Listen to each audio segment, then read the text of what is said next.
За тэгээд намжлмаа их чиг залбираад тэгээд эхлэе. 자, 기도하겠습니다. Яна дуу байхгүй шүү дээ. Оо байна уу байна. Байна уу? Байна. Чи хаашаа юм бэ? Байна шүү. За. Халелуя. Бурхан минь танд баярлалаа. Энэ өдрийн төлөө талархаж байна. Энэ цаг мөчид аваатаа бас өөрс намаар дамжуул өөрийнхөө хүүхдүүдэд илчлэлт илэрхийллийг өгч ухаж ойлгох эзэн минь мэрэгүү ухааныг бас өгөөрэй гэж би залбирч байна. Тэгэд энэ хичээлээр дамжуулан үнэхээр олон оюутнууд сургагдаж илүү сайн ухаарах тэр ялгах чадвартай болоход та туслаарай. Бидний дээр өөр ариун сүнсний хүч чадлыг дүүрэн байлгаж өгөөрэй хэмээн таны хайртай хүү Есүсийн нэрээр гуйж байна. 아멘. 우리가 지난번에 사도행전 6장에 있는 말씀 중에 이 집사를 세우는 모습을 배웠습니다. Бид нар өнгөрсөн хичээлдээр үйлс 6 дугаар бүлгийн тийм ээ одоо үйлчлэгчийг сонгох талаар сурсан. 집사를 세우게 된 동기는 이 구제하는 문제 때문에 사도들이 그 구제하는 일로 인해서 말씀 전하는 것, 기도하는 일을 전무하지 못해서 그로 인해서 어찌 보면은 초대교회에 분쟁이 일어났어요. 그래서 집사를 세우게 되었습니다. За нэг ёсны тийм ээ одоо үйлчлэгч нар яагаад хэрэг болсон бэ гэх юм бол элчнэр нөгөө үгийг дамжуулах нөгөө үгийг заах ажил тэр бусад бүх ажилд одоо оролцоод байсан болохоор тэр бусад одоо нөгөө нэг үг дамжуулах ажилдаа хамгийн гол одоо ажилдаа тийм ээ анхаарлаа төвлөрүүлж чадахгүй ажлаа одоо хийж чадахгүй болохоор тэр үйлчлэгчийг сонгохоор болсон байгаа. 자, 예루살렘에는 헬라파 유대인과 히브리파 유대인들이 같이 섞여 살았어요. За тэгээ Иерусалимд одоо грек одоо грек болоод юудэ чиглэлийн одоо ийм хүмүүс хамтдаа одоо амьдарч байсан. 히브리파 유대인은 어떻게 구분을 짓느냐면 За тэгвэл грек болоод еврей одоо чиглэлийн хүмүүсийг яаж хооронд нь ялгадаг вэ гэвэл 헬라파 유대인들은 이스라엘 땅이 아닌 이방에서 태어난 사람들이 헬라파 유대인들이 еврей хүмүүс маань Израильд биш тийм ээ одоо Израильд биш өөр газар хайр газар төрсэн хүмүүсийг болохоор одоо грек хүмүүс 헬라 паж за тий одоо грек гэж хэлж байгаа. Юу грек болооч. 자, 그들은 똑같은 유대인이지만 그들의 문화나 또 가치관이나 정서가 그 시대 로마 사람의 문화를 가지고 있다 생각하면 이해가 쉽습니다. За тэгвэл тэд нар хэдийгээр адилхан еврей хүн боловч яг одоо яага юугаараа одоо ялгаатай юм бэ гэх юм бол тэд нар нөгөө хайр улсад хайр газар төрсэн учраас яг л одоо тэр Ромын үзэл баримтлал Ромын одоо тэр чиглэл одоо боловсрал соёлыг одоо суралцсан ийм хүмүүс гэж ойлгоход болно. 자, 그런데 이 사람들이 자신들의 과부들이 구제하는 그 당시에 과부가 많았던 것 같아요. 그런데 구제받는 일에서 자꾸만 히브리파 사람들보다도 구제를 덜 받는 것을 보고 원망이 들어온 거예요. За тэгээд ингээд үзэнгүүт нөгөө нэг тэр үед одоо еврей тэр ямар хүмүүс хөө одоо нөгөө бэлэвсэн хүмүүс маш их байсан учраас тэр еврей хүмүүс маань одоо хоцрогдоод байгаа. Одоо тэр үйлчлэлдээ ингээд ямар нэг байдлаар хоцрогдоод байсан учраас гомдлж эхэлсэн байгаа. 자, 히브리파 사람들은 일반적으로 정통이라고 할 수 있죠. 그 유대 예루살렘에서 어찌 보면 유대에서 태어난 사람들이면서 거기서 살았던 사람들을 히브리파 유대인들이라고. За еврей хүмүүс маань болохоор еврей урсгалын хүн, юудэ урсгалын хүн одоо чиглэлийн хүн гэдэг өөр шүү дээ урс тийм ээ. Тэр еврей чиглэлийн хүмүүс нь болохоор зөвхөн юудэд амьдарч байгаа одоо өөр улс оронд төрсэн ийм хүмүүс одоо еврей хүн гэж хэлэгдэт байгаа. 어찌 보면 이렇게 생각하면 쉽습니다. 원주민, 토박이라고 생각하면 이해가 쉬워요. 그러다 보니까 이 사람들이 그 유대 사회에서는 더 권위가 있고 더 중심을 잡고 살아가는 사람들이라고 볼 수 있습니다. 저기 유대파 사람들이요? 히브리파 유대인. 히브리파 유대 다시 그 아까 문장을 좀 다시 좀 설명해 주세요. 여기서 분쟁의 원인이 네. 헬라파 유대인하고 히브리파 유대인의 과부들이 있는데 네. 히브리파 유대인들은 구제를 많이 받는데 히브리파 유대인 과부들이 구제받는 일에 소홀함을 받았다라고 생각해서 히브리파 사람을 원망하는데 문제가 일어난 거예요. Aha. За сая хэлсэн тийм ээ энэ еврей хэлтэй юудэчүүд одоо бэлэвсэн эмэгтэйч нар. За тэгээ юудэ бас грек хэлтэй бэлэвсэн эмэгтэйчүүд гээд энэ хоёр эмэгтэй хүмүүс маань хоорондоо зөрчил гаргасан. Яагаад тэгэхээр зөрчил гаргасан юу юм бэ гэх юм бол юудэ хэлтэй еврей хэлтэй гэх юм уу тэр хүмүүс юудэчүүдийн зүгээс тэр еврейчүүдийн талаар одоо юудэ хүмүүстэй илүүтэйгээр гэх юм уу одоо үйлчлээд одоо анхаарал хандуулаад грек хэлтэй одоо тэр бэлэвсэн эмэгтэйчүүдийг одоо тоохгүй байна гэсэн одоо ингээд үлдээгээд байна гэсэн ийм гомдол гаргаж хэлсэн байна. 자, 이런 원망이 찾아왔을 때, 자, 그 원망의 원인이 뭐였을까? 단순히 구제하는 일이 히브리파 사람들하고 헬라파 사람들하고 동등하게 구제하지 못해서 원망이 표면적으로 났지만 그런데 내면적으로 볼 때는 사도들이 기도와 말씀 전하는 일, 어찌 보면 영적인 양식, 또 영의 일에 힘쓰지 못해서 이런 문제가 일어났다는 것을 사도들이 깨달은 겁니다. За тэгээд энэ дээр харах юм бол тэр хэлсэн байгаа тийм ээ одоо тэр 6-гийн 2 1-р ишлэлийн төгсгөл дээр тэр өдөр тутмын тэр хүнсний үйлчлэлтэй тэр тэдний бэлэвсэн эмэгтэйчүүдийг хайхгүй байна гэж одоо грек хэлтэй эмэгтэйчүүд одоо гомдол гаргасан. Гэтэл энэ маань болохоор зөвхөн тэр грек хэл зөвхөн тэр одоо хайхгүй байгаа гэх ч юм уу тий одоо тэр анхаарал хандуулахгүй байгаагийн одоо гол үндэс нь болж байгаа биш. Эндээс харахад элчнэр энд үгэнд илүү анхаарах боломжгүй байна. Энд үг илүү одоо эднэрт хүрч одоо үйлчилж чадахгүй байна гэсэн юулээ одоо шийдвэр хүрсэн. 그래서 여기 2절 말씀에 보면 우리가 하나님의 말씀을 제쳐놓고 이 재정 출납을 일삼는 것이 마땅하지 않다 이렇게 말했던 거예요. Тийм учраас 2 дугаар ишлэл дээр юу гэж хэлж байна вэ гэх юм бол Бурхны үгэнд хайн хандах нь тэр ширээнд үйлчлэхийн тулд Бурхны үгэнд хайн хандах нь бидэнд хөшөөстэй зүйл биш юм а гэж хэлсэн байгаа. 신명기 8장에도 보면 하나님이 이스라엘 백성을 광야 40년 동안 연단시켰을 때 그 연단시킨 목적이 무엇인가를 거기 말씀해 놓은 게 있습니다.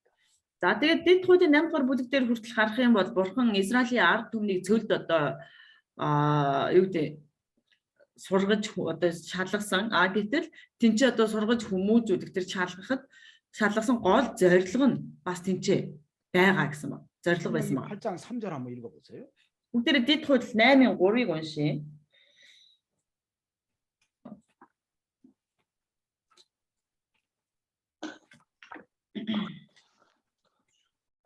거기 보세요.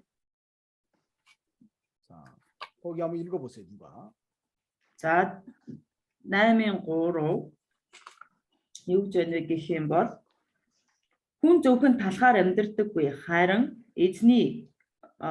хүн эзний амнаас гарах үг бүхнээр амьдрдаг гэдгийг чамд ойлгуулахын тулд тэрээр чамайг номогдохын чамайг өлсгөд чиний мэддэггүй чиний өвөг дээдэс ч мэддэггүй байсан мааннагаар хооллож байсан юм а гэсэн. 그렇죠. 사람이 떡으로만 사는 것이 아니요 여호와 입에서 나오는 모든 말씀으로 사는 줄 알게 하려 합니다. Тэгвэл энэ дээр хэлсэн байна, маш тодорхой хэлсэн байна тийм ээ. Хүн зөвхөн талхаар амьдрдаггүй харин хүн эзний амнаас гарах үг бүхнээр амьдрдаг гэдгийг чамд ойлгуулахын тулд гэсэн байна. 뭐가 중요하다는 것을 우리가 이제 느낄 수 있겠죠? Эндээс би харах юм бол бид нар юу чухал юм бэ гэдгийг ойлгож мэдэрч чадж байна тийм ээ.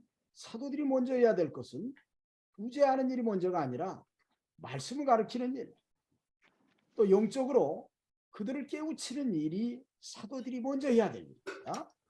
За тэгвэл элчнэрийн хамгийн түрүүнд хийх ёстой ажил нь юу байсан бэ гэвэл тэднэрт тийм одоо нөхөрлөх одоо тэднэрт үйлчлэх биш тийм ээ ширээнд үйлчлэх биш харин тэднэр үгийг дамжуулах нь хамгийн чухал юм а гэдгийг тэднэр одоо ойлгосон байна. 구제하다가 어떻게 보면 그 그 중요한 것을 소홀하게 되었다. Тэд нэр одоо ширээнд үйлчилж тийм ээ одоо маш их одоо шаргуу ажиллаж байгаа хамгийн чухал зүйлээ хүртэл одоо ингэж юу гэдэг хийж чадахгүй одоо хайн хандсан байгаа. Бурхны үед чухал зүйлдээ хүртэл хайн хандаж эхэлсэн байгаа. 그래서 초대 교회에 원망이 들어옵니다. Тийм учраас анхны чуулганд одоо гомдол бий болж ирсэн байна. 자, 원망은 어찌 보면 우리가 하나님의 일을 하는데 큰 복병이라고 할 수 있어요. Гомдлол бол тийм бурхны ажлыг хийхэд хамгийн их одоо юу гэдэг 이거 복음 전하는 일에 손해를 준다는 겁니다. одоо маш их саад болдог зүйл гэж хэлж байна. 그래서 이 원망이라고 하는 것, 한국 사람들은 섭섭한 마음을 먹게 되면 시험이 와요. Солонгосчуудын хувьд жоохон л одоо ингээд юу хөө жоохон сэтгэл дундуурхан болоод эренгүүт сорилтонд орчдөг. 그러니까 섭섭한 마음은 나를 잘 안 알아준다 이런 생각에서 나오는 거예요. Тэгвэл тэр сэтгэл дундуур байдал тийм ээ тэр одоо сэтгэл дундуур байдал тэр гомдлж байгаа байдал маань ерөөсөө намайг ерөөсөө энэ хүн тоохгүй байна. Намайг одоо ийм гэдгийг ойлгохгүй байна гэсэн үүднээс гарч ирдэг. 교회에 큰 시험이 될 수 있습니다. Гэтэл эдгээр зүйлсүүд нь чуулганд маш их одоо сорилт болж магадгүй. 자, 그런데 이런 시험의 원인은 아까 얘기했는 것처럼 목회자가 자기가 해야 될 일을 바로 깨닫지를 못했을 때 이런 시험이 와요.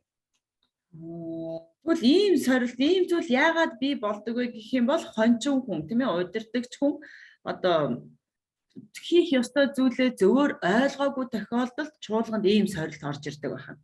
그래서 하나님의 교회를 맡은 사람들은 먼저 무엇을 해야 되느냐면 기도하는 일, 또 깨어서 하나님을 만나고 또 성도들에게 영적인 양식을 먼저 먹여주는 일, 이게 먼저 돼야 돼. Тийм учраас одоо яасаа юу вэ гэх юм бол Бурхны ажлыг хийдэг хүмүүс эхлээд сэргэг байж, эхлээд тийм ээ хонин сүргийнхаа тэр сүнснүүдийн хоолыг нь хангах нь одоо хамгийн түрүүнд хийх хэрэгтэй байна. 그렇지 않으면 교회에 시험이 옵니다. 원망이 오고. Хэрвээ тийхгүй л чуулганд одоо сорилт дээрч гомдол бий болдог байна. 그래서 이제 사도들이 우리는 말씀과 기도하는 일에 전무하고 우리가 이렇게 재정 출납을 하고 구제하는 일은 다른 직분자들을 세워서 그것을 일을 맡기겠다. 그런 생각을 가지고서 집사를 선택하게 된 겁니다. За ингэж үүнийг ойлгосон учраас одоо дагалдаг элч нар тийм ээ одоо үйлчлэгч нарыг бий болгож үйлчлэгч нарыг сонгоод энэ одоо үйлчлэх ажилд ширээнд үйлчлэх тэр бусдад одоо юу гэдэг бусдад тэр одоо анхаарал тавих ажлыг үйлчлэгч нарт хариуцуулаад өөрсдөө зөвхөн тэр үгэнд одоо анхаарья гэж шийдчихсэн байна. 그래서 여기 7 집사를 세우게 되었는데요. За тэгээд 7 үйлчлэгчийг сонгосон. 자, 여기 7 집사의 자격, 여기 3절에 우리가 지난번에 배웠는데 자, 3가지 자격이 이렇게 필요합니다. За тэгээд үйлчлэгч болохын тулд тэр хүмүүс 3 нөхцөлийг одоо 3 шаардлагыг хангасан байх хэрэгтэй байдаг. 어떻게 보면 내적인 자격과 외적인 자격이 여기 다 포함이 돼 있어요. За тэгвэл энэ дотоод шаардлага болоод одоо гадна талаас хүртэл тийм одоо харагдаж тэр тавигдах шаардлага хүртэл энд одоо хамтдаа бас байна. 내면 속에서 그 집사로 선택받을 사람의 내면 속에서의 자격은 성령이 충만한 사람, 지혜가 충만한 사람. За тэгвэл тэр үйлчлэгч хүн дотоод байдлаараа ямар хүн байх ёстой вэ гэх юм бол ариун сүнсээр дүүрэн тийм ээ одоо 성령으로 충만하고 지혜가 충만하고 밀고 ухаанаар дүүрэн байх ёстой. 근데 외적인 면에서는 칭찬 듣는 사람.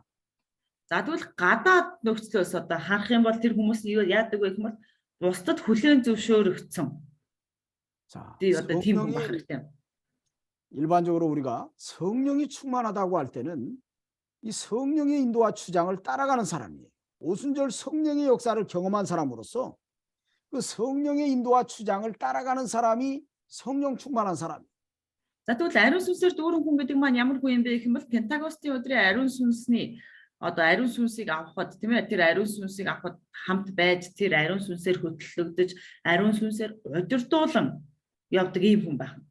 그러니까 이런 사람들은 어찌 보면 믿음의 비밀을 가진 사람이라고 할 수 있습니다. 성령 충만한 사람은. Нэг ёсны эдгээр хүмүүсийг итгэлийн нууцыг авсан хүн гэж хэлж болно. Ариун сүнсээр дүүрэн байна. 이tikлийн нууц гэдэг нь юу юм болоо? 이tikлийн 예수 нууц гэдэг 그리스도에 нь 대해서 예수님이 구세주라고 하는 것을 바로 알고 예수님을 믿으면 구원 얻는다고 하는 확신 있는 사람이에요. за иtikлийн нууц гэдэг маань юу гэсэн үг юм бэ гэх юм бол Есүс бол тийм ээ одоо аврагч эзэн юм а гэдгийг зөвөр ойлгож тэр Есүст баттай итгэдэг хүн бол одоо тэр нөгөө итгэлийн нууцыг авсан хүн байх нэ. 그래서 이러한 사람을 어찌 보면 선택해야 된다라고 하는 것을 기준을 정해준 겁니다. За тэгээд ийм хүнийг сонгох ёстой гэсэн одоо нэг ёсны одоо юу тавьж өгсөн байгаа юу лээ? шаардлагыг тавьж өгсөн байгаа. 오늘날도 우리가 교회에서 직분을 줄 때는 아무나 세우는 게 아니에요. 성령이 충만한 사람을 세워야 돼요. Өнөөдөр ч гэсэн бид нар чуулганд тийм ээ одоо нэг үйлчлэгчийг сонгохдоо хаа хамаагүй хүнийг одоо сонгочих биш. Заавал ийм одоо шаардлага хангаж ийн үү гэдгийг бид нарт мэдэх харах хэрэгтэй байна. 오늘날에는 하나님의 뜻을 바로 깨닫고 하나님께 순종하는 사람이 성령 충만한 사람이라고 할 수 있어요. Өнөөдөр тэгвэл тийм ээ одоо юу гэдэг Бурхны хүслийг зөвөр ойлгож тийм ээ ариун сүнсээр зөвөр ойлгоод одоо дуулууртай байдаг нэг бол тийм ээ ариун сүнсээр дүүрэн хүн гэж бид нар хэлж болно. 그러한 사람을 선택해야 돼. Ийм хүмүүсийг бид нар ийм хүнийг сонгох хэрэгтэй. 또 지혜가 충만하다고 할 때는 За мэрэгүү ухаанаар дүүрэн гэдэг нь 어떤 인간적인 면에서 똑똑하고 밝히 아는 그런 모습을 얘기하는 게 아닙니다. мэрэгүү ухаанаар дүүрэн гэдэг маань хүний талаас нь авах юм бол тийм ээ одоо ухаантай эсвэл одоо юу гэдэг их боловсрал мэдлэгтэй хүнийг хэлж байгаа юм бол биш. 사도들을 통해서 배운 바른 진리를 깨달았어요. Элчнэрээр дамжуулан тийм ээ одоо сурсан тэр үнний үгийг ойлгосон хүн байна. 그래서 그 진리를 세워나가는 사람이에요. Тэгээд тэр үнний үгийг бас босгон байгуулж бий болгож явдаг хүн. 어찌 보면 말씀의 분별력이 있고 그 말씀을 가지고서 자라난 사람, 그런 사람이 지혜가 충만한 사람이라고 할 수 있죠. За нэг талаар харах юм бол тэр хүн маань юу гэсэн үг юм бол тэр үгийн талаар ялгах чадвартай тийм ээ тэр үгээр дамжуулан өсөж төлөвсөн хүн гэж хэлж болох нэ. 자, 이런 사람들은 무엇이 비진리고 무엇이 참된 진리인지를 분별할 줄 아는 사람이에요. Энэ хүмүүс бол юу нь үнэн биш юм бэ гэдгийг мэддэг хүмүүс байна. 자, 하나님의 뜻과 하나님의 인도가 무엇인지를 분별하는 사람. Бурхны хүсэл болоод Бурхны хүсэл юунд муу юунд биш гэдгийг ялгаж мэддэг хүн байна. 자기의 사명과 자신의 목표가 무엇인가를 깨닫는 사람이에요.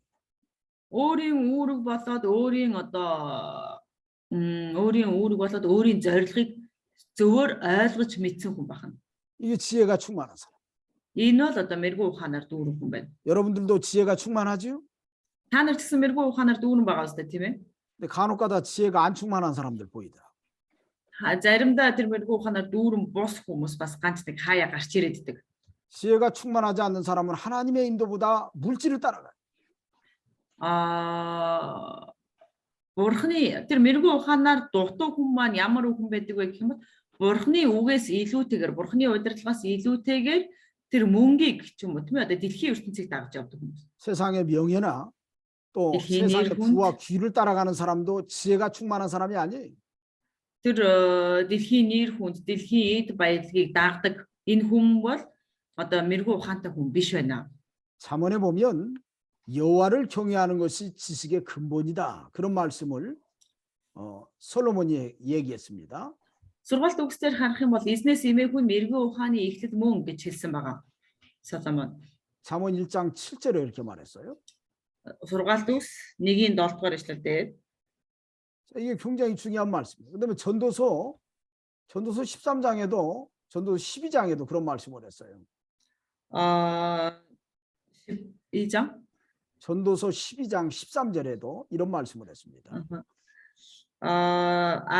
Номлогчийн ус 12-ийн 13 дээр ч гэсэн бас яг ингэж хэлсэн байна. 일의 결국을 다 들었으니 하나님을 경외하고 그 명령을 지킬지어다. 이것이 사람의 본분이니라. 이런 결론을 솔로몬이 내렸어요.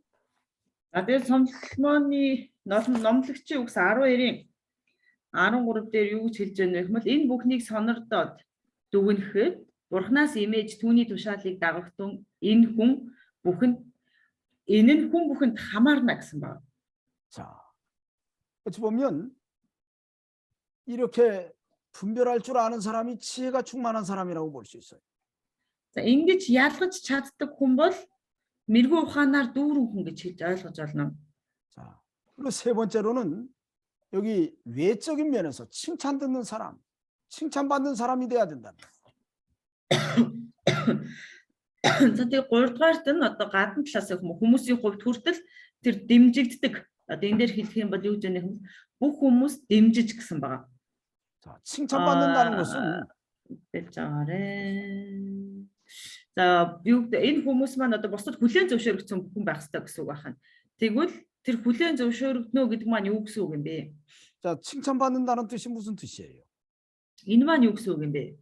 이 사람이 모든 사람들 앞에서 공적으로 인정받을 만한 믿음의 행위가 있다는 겁니다. 선한 열매가 있다.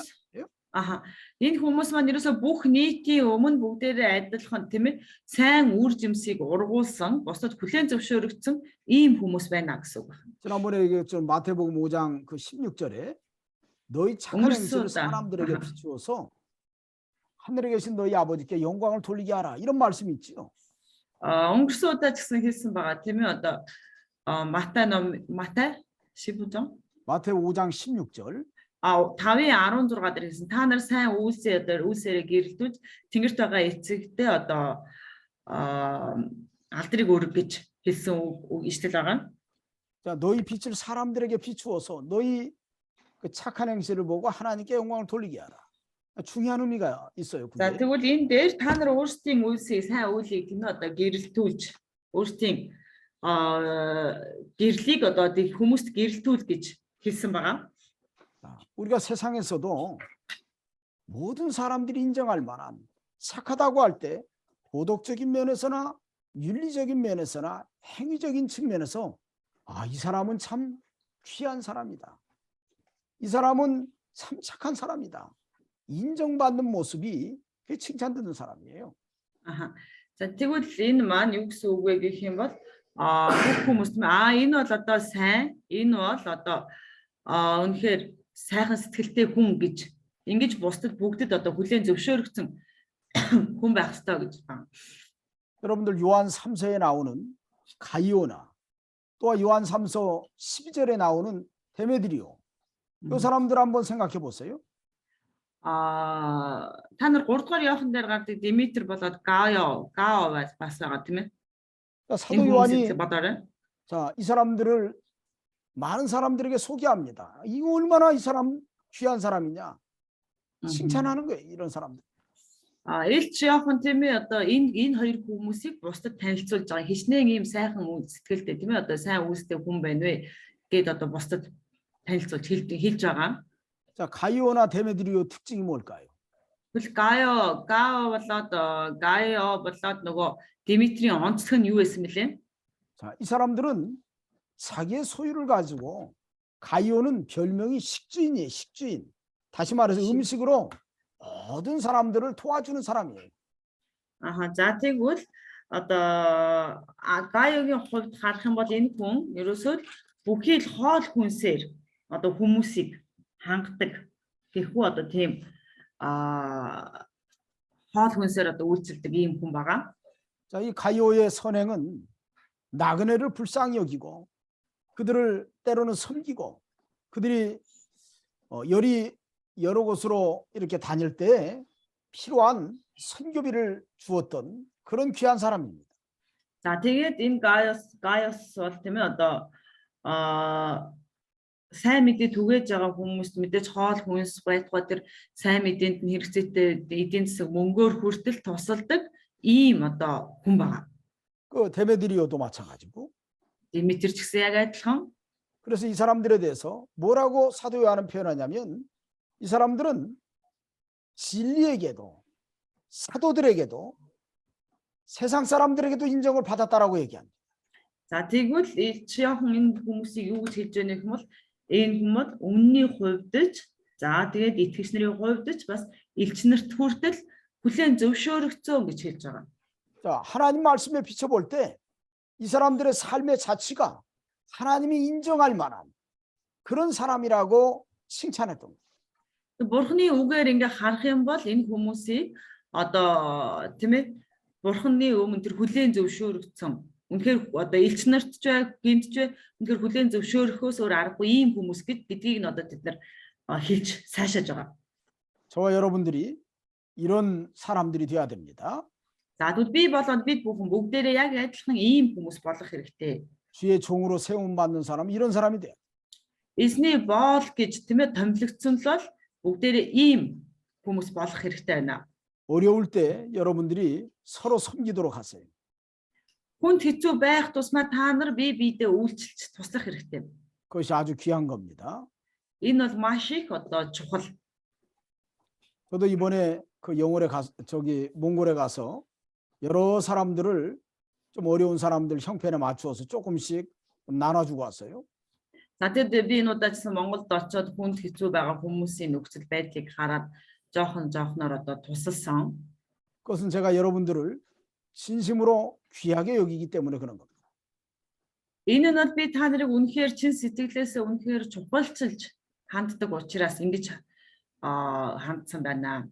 여러분들이 하나님의 일을 잘하라고 제가 격려 차원에서 그렇게 하는 거예요.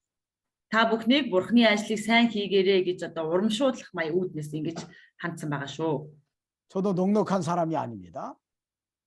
За би ч нэг амар элбэг дэлбэг бас хүн биш ээ. 그러나 그 모든 일에 여러분들에게 그런 은혜를 나누는 것은 여러분들도 같이 우리가 하나님 앞에서 어찌 보면 이런 귀한 사람들로서 잘 만들어지기를 바라는 그런 마음이 제 속에 있기 때문에 그래요. За тэгвэл миний дотор тийм ээ бид нар хүнд хэцүү байх тусмаа бие биедээ туслаж бие биенийг одоо урамшуулан гэх үгмээ одоо ингэж хамтдаа туслаасаа гэсэн хүсэл миний дотор байгаа учраас тэр одоо үүднээс ингэж одоо хандсан байна.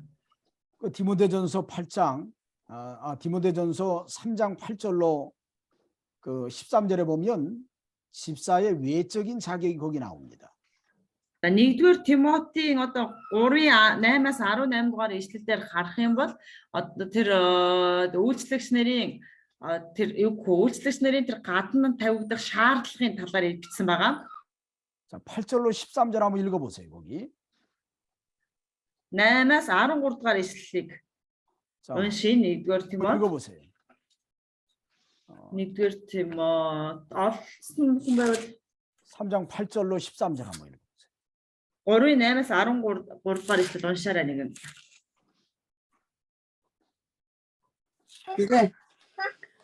Үйлчлэгчид хүндтэй, хоёрдмол үгтэй бус, дарсан шундаггүй, эдийн шуналгүй, итгэлийн нууцыг цөөрөн мөс чанараар сахидах байх ёстой. Эхлээд тэд шалгагдаг. Тэгээд гэм зэмгүй аваас үйлчлэг.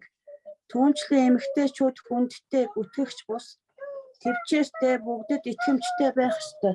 Тэгээд угаач. Үйлчлэгчд нь нэг эхнэрийн нөхөр, хүүхдүүдээ болон гэр бүлээ сайн захирдаг байг. Учир нь онц үйлчилсэн сайн байр суурь ба Христ Есүс дэх итгэлдээ үлэмж зоргийг олж авдаг. 여기 이렇게 다 기록되어 있지요. 13 집사의 외부적인 자격, 외적인 자격은 첫째는 단정해야 돼요. За энэ дээр харах юм бол тийм ээ одоо бүх одоо юуг нь бичсэн байна. За эндээс харахад тэд одоо тийм ээ зөв зохистой харагддаг байх хэрэгтэй гэсэн үг байна. 자, 몽골 말로 단정은 어떤 의미가 있어요? Зохистой. За энэ нь болохоор юу гэсэн утгатай бэ гэх юм бол 뭐라고 할까요? 올바른 행실도 올바르고 옷 입는 것도 좀 올바른 잘 입는 그런 편. 이게 단정이라고 하는 것은 뭐냐면 자, 세 가지. 단정이라고 하는 것은 그의 말, 행동, 또 어떤 외모에서 이 사람들이 그리스도인으로서 올바른 그 모습을 보여주는 것이 단정이에요. За зохистой гэдэг үг маань ямар утгатай байна вэ гэх юм бол нэгдүгээрт нь тийм ээ одоо хэл яриа. За дараа нь үйлдэл, гаргаж байгаа үйлдэл тийм ээ. За дараа нь тэр бусдад харагдаж байгаа байдалтай хүртэл одоо ямар харагдах ёстой гэх юм бэ одоо зөв харагдах хэрэгтэй байна. 그리고 단정하지 못한 사람들은 말을 함부로 합니다. 막. За тэгвэл зохистой хүн биш байх юм бол зохистой биш байх юм бол хэл ярианд хүртэл одоо хамаагүй юм одоо хэлж ярьдаг тийм ээ тийм байна. 참소하는 말을 하거나 때로는 말을 험한 말을 해가지고 다른 사람을 상처 준다. 그건 단정한 모습이 아니에요.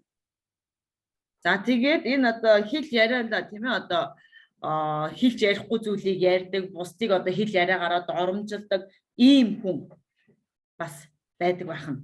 그런가 하면 외부적인 면에서도 옷을 막 아주 이상한 옷을 입고 다녀요. За 아주 тэгээд 그냥 гаднаас 너무 사치하거나 너무 몸을 드러내는 야한 옷을 입거나 이건 단정한 모습이 아닙니다. За тэгээд одоо харагдах байдал гэдэг маань юу хэлж байгаа юм бол хувцаслалт болоод тийм ээ одоо тэр хүний хувцалж байгаа харагдаж өмссөн одоо хувцсынх нь байдал хүртэл түнд хамаарагдана одоо зөв зохистой биш одоо хит задгаа эсвэл одоо нэмгэн одоо хамаг биеэ ил тод гаргасан ийм хувцс тийм ээ одоо харагдах байдалд нь хүртэл нөлөөлдөг буруу одоо нөлөөлдөг байна. 우리 예수 믿는 사람들은 어떻게든지 간에 외모적인 면에서도 옷 입는 거라든지 뭐 장신구를 하는 거라든지 이런 것들도 단정하게 해야 됩니다. Христэд итгэдэг хүмүүс хүртэл тийм ээ одоо юу гэдэг хувцслалт болоод тийм ээ одоо тэр ямар нэг одоо гоё чимэглэл зүүхээр бол яг зохистой хэмжээнд байх хэрэгтэй. 또 두 번째로는 일구이언을 하지 아니하고 그랬어요. За хоёрдугаарт нь яаж байна вэ гэх юм бол хүндтэй хүмүүс байх хэрэгтэй бөгөөд хоёр хэлтэй биш ээ гэсэн. 일구이언이란 말은 뭐냐면 한 입을 가지고 두 말하는 거. 다시 말하면 진실하지 못한 말을 하지 않는 사람, 이런 사람이 집사의 자격이 있다는 말이에요. За тэгвэл хоёр хэлтэй биш гэсэн. Тийм ээ тэгвэл энэ маань юу гэсэн үг юм бэ? Одоо үнэнч биш хүн тийм ээ одоо нэг ясны үйлчлэгч байж болохгүй гэж хэлж байгаа. 예수 믿는 사람은 약속을 하면 지켜야 돼. Есүст итгэдэг хүн бол амласан бол амлалтаа биелүүлдэг байх хэрэгтэй. 약속을 해놓고 저기 가서 약속을 안 지키고 딴 말하는 것은 일구이언입니다. амлалт өгчөөд амлалтаа биелүүлэхгүй өөр юм яриад өөр юм хийгээ явж байгаа юм бол энэ маань нөгөө нэг хоёр хэлтэй хүн гэсэн үг байна. 한문인데 한 입, 일구라는 것은 한 입으로 두 말을 한다는 뜻이에요. За тэгээ нэг амаараа хоёр өөр зүйлийг ярьдаг гэсэн үг байна. 집사는 그러면 안 됩니다. Үйлчлэгч хүн ийм байж болохгүй. 예수 믿는 사람은 정당하게 마땅한 말을 항상 하고요. 그 약속을 한 거 있으면 바로 지켜야 됩니다. Христэд итгэдэг хүн бол тийм ээ одоо зөв зохистой зүйлийг яриад тэгээд амласан бол амлалтаа заавал биелүүлэх хэрэгтэй байна. 또 술에 임박이지 아니하고 그랬어요. За тэгээд 3 дугаарт нь юу гэж байна вэ гэвэл дарсанд шунхаардаггүй гэсэн байгаа. 여기 술에 임박인다는 것은 술을 즐겨서 아주 술 취하는 사람, 이런 사람은 안 되라는 뜻이에요. Тэгвэл дарсанд шунхаардаггүй гэж байна. Тийм ээ тэгвэл энэ маань юу гэсэн үг вэ гэх юм бол бүр одоо дарс уугаад цогтоод тийм ээ одоо тэр дарсыга одоо үнэхээр бүр шунхаар нь цааш нь дайрдаг тийм биш гэсэн үг байна. 자, 술에 임박이지 않는다. 이게 참 중요한 건데 우리가 직분을 가지고 있는 사람은 술 마시면 안 됩니다. За тэгвэл энэ бол зарсанд шунхаардаггүй гэдэг маань маш их чухал. Энэ маань юу гэсэн үг вэ гэх юм бол өөрөг хариуцлага бурхны өмнө үйлчлэл хүлээж авсан хүмүүс бол архиуж өрөөсөө болохгүй байна. 물론 여기에서 술에 임박인다는 것은 오늘날로 얘기하면 알코올 중독자들을 술에 임박인다 그런 표현도 쓸 수 있습니다. За энэ архинд шунхаарах гэдэг үгийг бид нэр өнөөдөр тийм ээ одоо архины донтолтой байгаа хэд архийг одоо дуртай архинд дуртай хүмүүсийг бид нэр архинд шунхаарагч гэж хэлж болно. 예수 믿는 사람, 특별히 직분을 가지고 있는 사람은 술 담배를 하면 안 돼. Есүст итгэдэг. За тэр дундаа итгэгч хүн. Итгэгчээс гадна тэр дундаа үйлчлэл, чуулганы үйлчлэлийг хариуцсан авсан хүн бол арх тамхиг хэрэглэж болохгүй. 왜 그래? 술은 왜 그럴까요? 술은.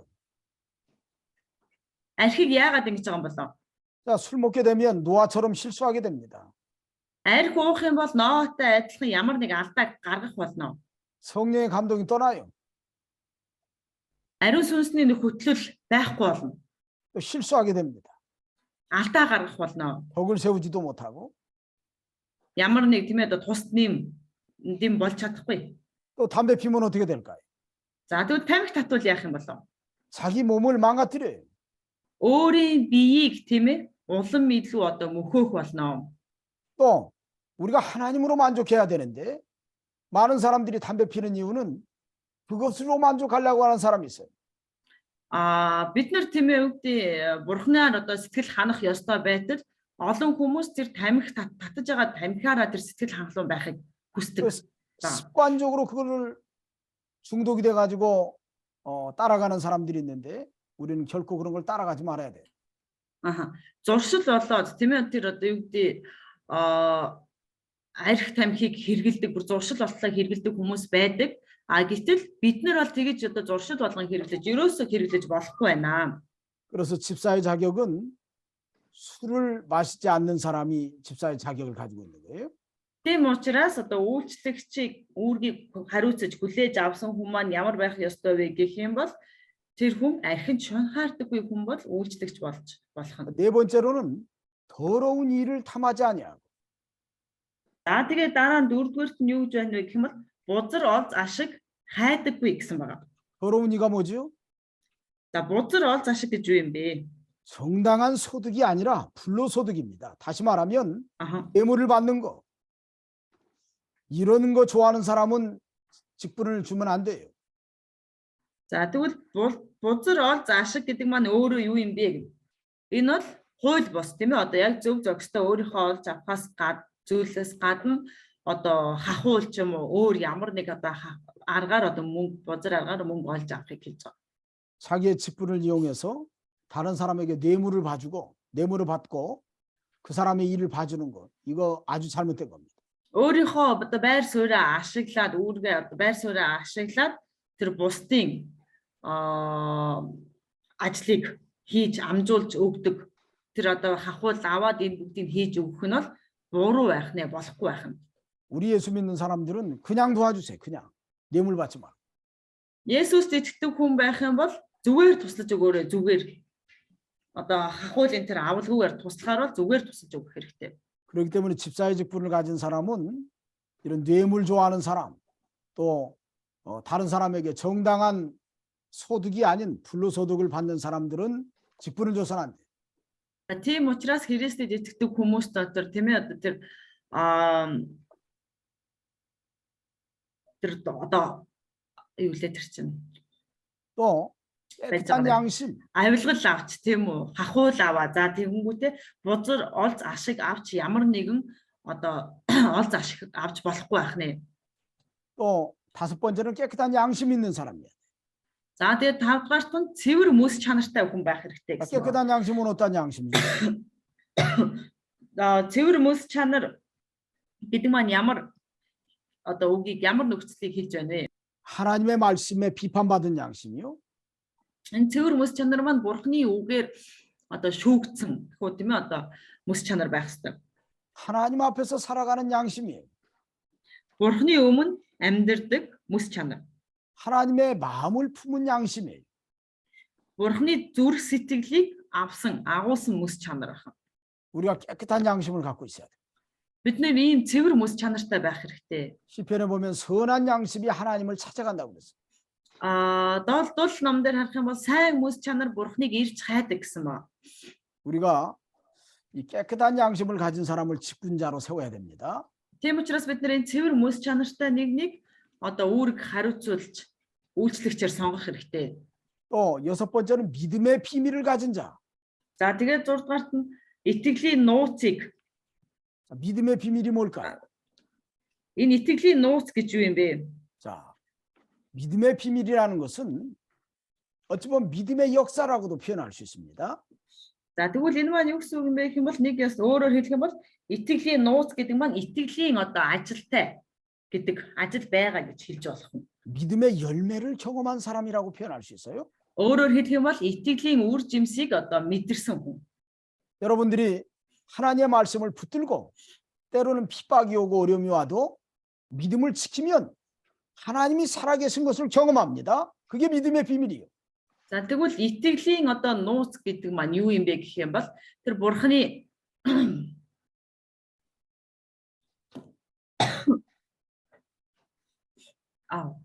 목사님 다시 말해주세요. 자, 굉장히 중요한 말을 했는데 나 маш их чухал зүйл хэлсэн байгаа шүү.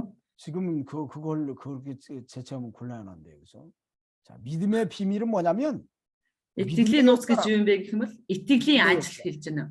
믿음의 역사는 내가 하나님의 말씀을 순종할 때 하나님이 살아계신 것을 경험한 거예요. Тэгвэл би бурхны үгэнд дуулууртай байхад тийм ээ тэр бурхны амьд байгааг одоо мэдэрдэг байх нь. 하나님의 도우심을 경험한 겁니다. бурхны тусламжийг одоо мэдэрдэг байх нэ. 이게 믿음의 비밀이에요. Энэ бол итгэлийн нууц байна.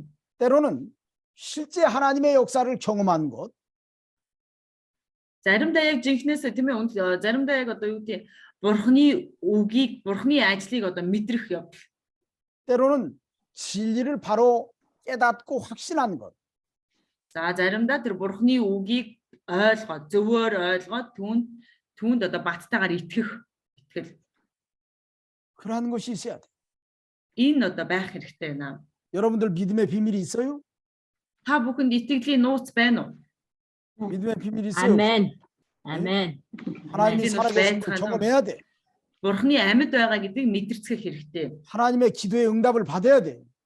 бурхны тэр залбирлын хариултыг авах хэрэгтэй байна. 그래야만이 그 믿음을 가지고 어떤 환경에서도 하나님의 일을 할 수가 있어.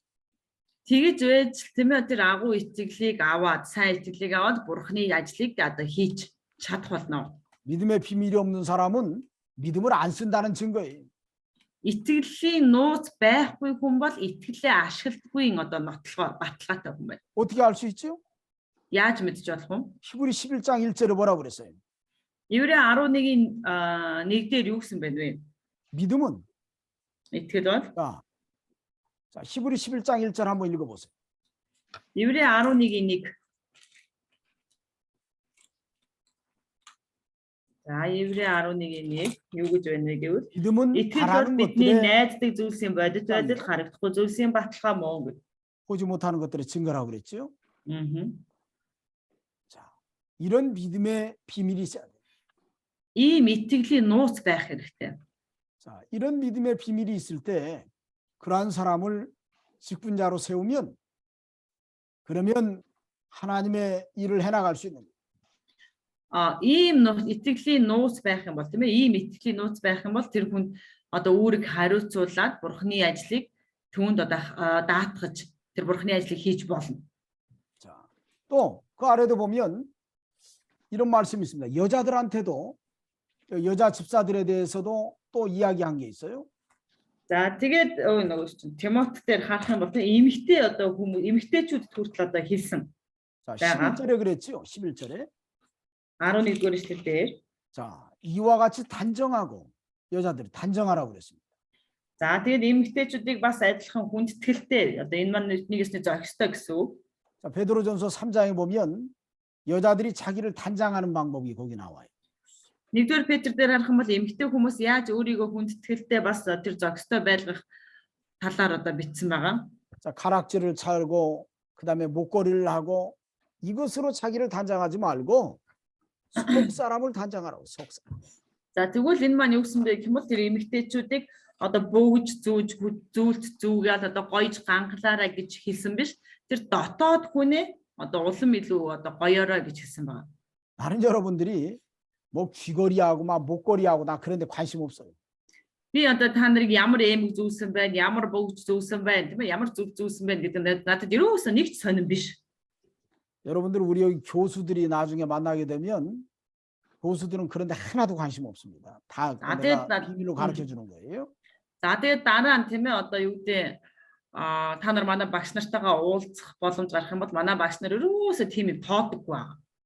저는 여러분들이 단정하고 여러분들이 믿음을 써서 경건하게 살아가면 나는 그것을 아주 귀하게 봐요. За тэгээд эмэгтэйчүүд маань хүртэл тийм ээ одоо юу гэдэг яг л адилхан хүндэтгэлтэй зөв зохистой байгаад цэвэр ариун байж одоо бурханлаг байх юм бол би тэрий чинь хамгийн чухал гэж үздэг байгаа шүү. 여자 집사들은 단정해야 됩니다. 그래서 단정한 사람. Тийм учраас эмэгтэйчүүд маань хүртэл хүндэтгэлтэй байх хэрэгтэй гэж. 또 참소하지 말며라는 말이 있어요. За тэгээд дараа нь юу гэж нэг хов жив хөөцөлддөггүй гэсэн баг шүү. 참소가 뭐예요? За тэр хов жив гэдэг маань юу юм бэ? 다른 사람의 허물을 드러내 가지고 그 사람을 망신을 주고 때론 그 사람을 이간질하고 그런 모습들이 참소입니다. Тэгвэл энэ маань юу гэсэн үг вэ гэх юм бол одоо бусдын нууцыг мэдчихэл бусдад өөр тэнд энэ тэнд ярьж түүнийг дэлгээл одоо энэ тэнд нөгөөхийг дэлгэж яриад нөгөөхийг ичгэвтер байдалд оруулаад тийм ээ ингэж одоо бусдаа муулж ярьж одоо ховж хөөцөлдөх нь одоо болохгүй гэж хэлж байна. 예수 믿는 사람은 참소하는 사람이 아니에요. Есүст итгэдэг хүн бол одоо ховж хөөцөлддөг хүн биш юм аа. 직분자들 중에 참소한 사람 있으면 그건 직분을 그만둬야 돼. Үүрэг хүлээж авсан хүн байтал энэ хүн одоо ингэж ховж хөөцөлдөд байдаг хүн байх юм бол тэр хүн үйлчлэлээ одоо юу гэдэг хариуцсан үйлчлэлээ одоо хаях хэрэгтэй, болох хэрэгтэй. 예수님도 말씀하셨어요. 다른 사람의 허물을 보는 것보다 내 속에 들보를 먼저 보라는 말씀을 했습니다. Есүс Христոսийн хүртлээсэн тийм ээ чи өөрийн одоо бусдын нүдэнд хүрцгийг биш харахаас өмнө өөрийнхөө нүдэнд үнзийг хараа гэж хэлдэг байна. 남을 참소하지 말고 자기의 부족한 것을 항상 살피세요. Тийм учраас та нар бусдын хов живийг ярихаас бусдын талаар хов жив ярихаас өмнө эхлээд өөрийнхөө тэр гим нүглийг алдаа нүглийг одоо алдаа зуршиг хараарай. 그리스도인의 바른 모습입니다. Энэ бол одоо Христэд итгэгч нарын одоо зөв дүр төрх байна. 그게 집사의 자격이에요. Энэ бол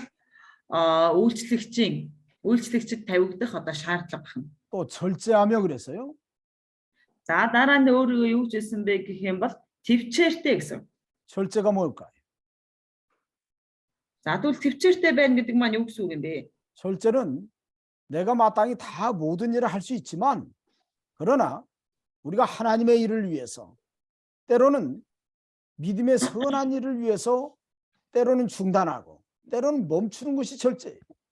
За хэдийгээр тийм ээ одоо би бүх зүйлийг хийж чадвартай байсан ч тэрийг одоо юу гэдэг би өөрөө заримаа цагаа олоод тийм ээ өөрийгөө зогсоож чаддаг, өөрийгөө бие барьж чаддаг энэ байдал бол яг энэ одоо би Монгол Библиэр төвчээртэй гэсэн байгаад байгаа шүү. Энэ болохоор өөрийгөө захирах байдал гэж юу нь бол одоо үгийн утга нь бол өөрөө тийм байгаа шүү.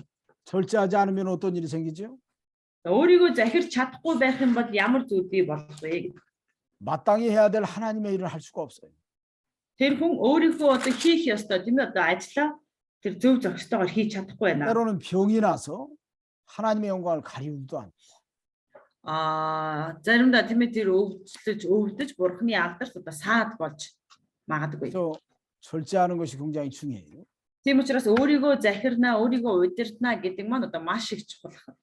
또 모든 일에 충성된 자라야 할지니라 그랬어요. За дараа нь тэгвэл юу гэж байна гэх юм бол бүх зүйлд юу гэж байна гэх юм бол бүх юмд итгэмжтэй байх ёстой гэсэн байна. 모든 일에 충성된 자. 모든 일에 충성된다는 것은 бүх юмд итгэмжтэй байна гэдэг маань юу гэсэн үг юм бэ?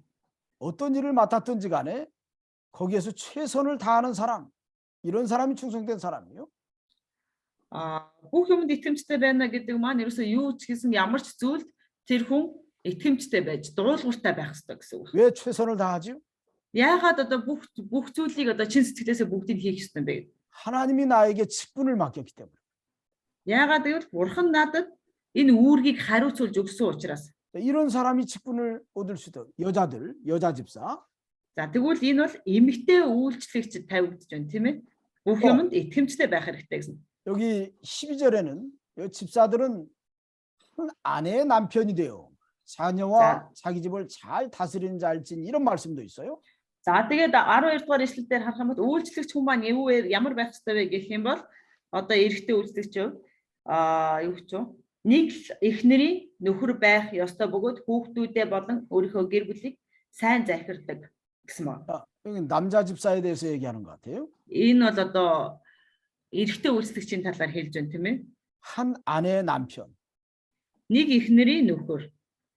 그러니까 집사라고 하는 사람이 어찌 보면 음행죄를 짓는다든지 또 이혼한다든지 그건 집사의 자격이 없어요. За тэгвэл энэ үйлчлэгч хүний хувьд тийм ээ одоо нэг эхнэрийн нөхөр байна гэдэг маань юу гэсэн үг вэ гэх юм бол садар самууныг одоо үйлдэж болохгүй бөгөөд за тэр эхнэрээсээ болон гэр бүлээсээ салж болохгүй гэсэн үг байна. 또 자녀와 자기 집을 잘 다스린다고 할 때 자 тэгээд 하나님 앞에서 단정하게 살아가도록 자녀를 하나님 말씀으로 잘 양육하는 사람이 집사의 자격이 있다는. хүүхдүүдээ болон өөрийнхөө гэрийг сайн захирдаг гэж. Тэгвэл хүүхдүүдээ ч гэсэн одоо хүүхдүүдээ ч гэсэн тэр гэр бүлээ ч гэсэн Бурхны үгээр маш сайн өсгөж хүмүүжүүлдэг хүн байх ёстой гэсэн үг. 신명기 6장 그 7절에도 보면 거기 내 자녀에게 부지런히 가르치래서 하나님의 말씀을 자녀에게 부지런히 가르쳐라 이런 말씀을 했어요. 신명기 6장 여기 6절. За дэд хууль 6-гийн 6 дээр хүртэл Бурхны үгийг үр хүүхдтэй тийм ээ Бурхны үгийг зааж үр хүүхдтэй 7절. 6-гийн 7 дээр ингээд нэг одоо үр хүүхдээ сайн хүмүүжүүлэх талаар одоо бичсэн байгаа.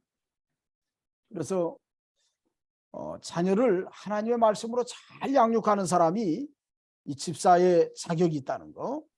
그 хүүхдүүдээ тийм ээ одоо Бурхны үгээр маш сайн захирдаг хүн бол бас тийм ээ одоо үйлчлэгчийн үүргийг хариуцаж авч болох нэ.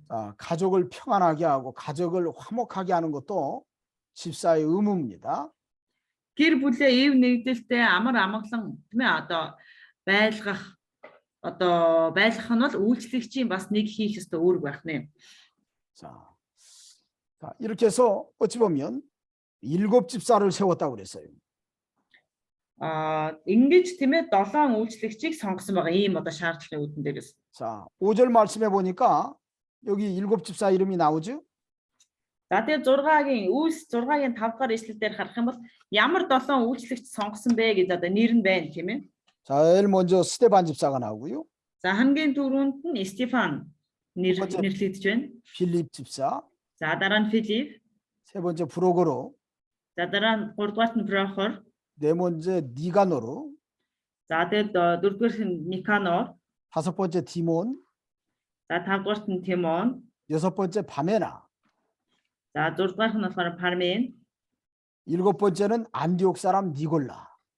За тэгээд 7 дахь нь Антиохын сүсгтэн Никол гэж хэлсэн байна. Антиохын Никол 집사입니다.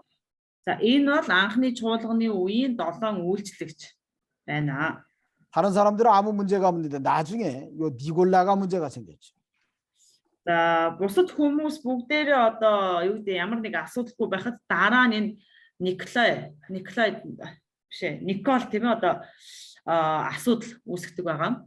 니골라는 초대교회 예수님의 12사도 가운데서도 누가 나오냐면 가룟유다가 있는 것처럼 7 집사 가운데서도 하나님의 교회에 손해를 준 이 니골라 당이 나옵니다.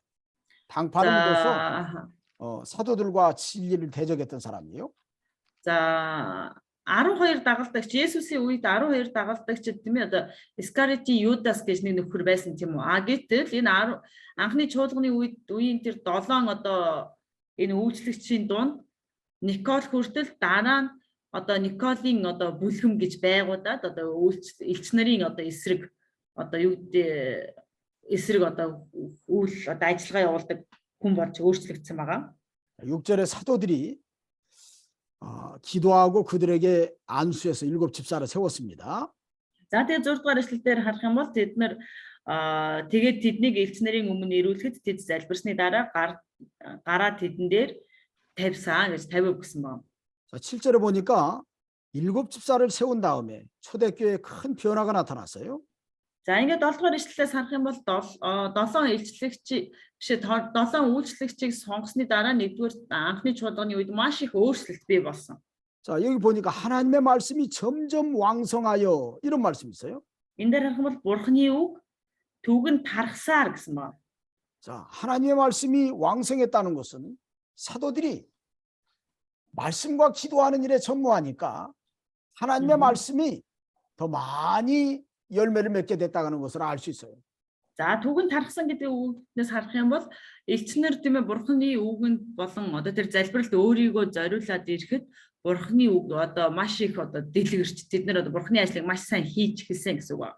사도들이 말씀을 가르쳐 주니까 그 말씀을 바로 깨닫고 자라나는 성도들이 많아졌다는 것을 알 수 있습니다. Бурхны үгийг тийм ээ одоо зөвөр заасан учраас одоо Бурхны үгийн дагуу одоо юу гэдэг сайн өссөн хүмүүс олон болсон гэсэн үг байна. 또 7 집사들도 이렇게 교회를 바로 섬김으로 인해 가지고 많은 사람들에게 이런 하나님의 말씀의 역사가 나타났다는 것을 알 수 있어요. 7 үйлчлэгчнэрийн одоо томилсноор тийм ээ тэдний үйлчлэлээр дамжуулан бас хүмүүс одоо маш их одоо үг рүү ойртож тэд нэр одоо маш их одоо үг рүү тэмүүлэх болсон байна. 자, 그럴 때 예루살렘에 있는 제자의 수가 더 힘이 많아졌다 그랬습니다. За тэгэхэд тархсаар Иерусалим дахь дагалдагчдын тоо үлэмжихээр үргэлжлэн нэмэгцээр байсан гэж байна.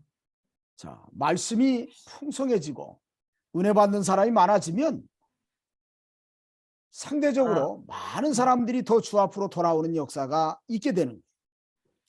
Үг одоо голцолж тийм ээ одоо үг голцлон үгээр одоо юу гэдэг тэр үг рүү одоо анхаарлаа хандуулад ирэнгүүт тэр одоо итгэжтийн тоо улам илүү их олон болж байгаа юм аа. 그런데 여기 보니까 허다한 제사장의 무리도 이 도에 복종하니라 이런 말씀도 있어요. За гэтэл одоо үргэлжлсэн бөгөөд нэмэгцээр байсан бөгөөд тэгээд араас нь юу гэж нэх юм тахилч нараас маш олон хүн итгэлд дуулууртай болж байлаа гэсэн. 허다한 제사장의 무리는 많은 제사장들이 주 앞으로 나왔다는 것을 알 수 있습니다. Эндээс харах юм бол тахилч нараас маш олон хүмүүс гэж тийм ээ. Энэ олон хүмүүс эзний өмнө ирсэн гэдгийг одоо бид нар харж болох нь. 이 제사장의 무리가 누굴까요? За тэгвэл энэ тахилч нарын энэ олон тахилч нар гэдэг маань яг хин юм бэ? 자, 이 제사장들은 어찌 보면 예수 믿는 사람들을 대적했던 사람들이에요.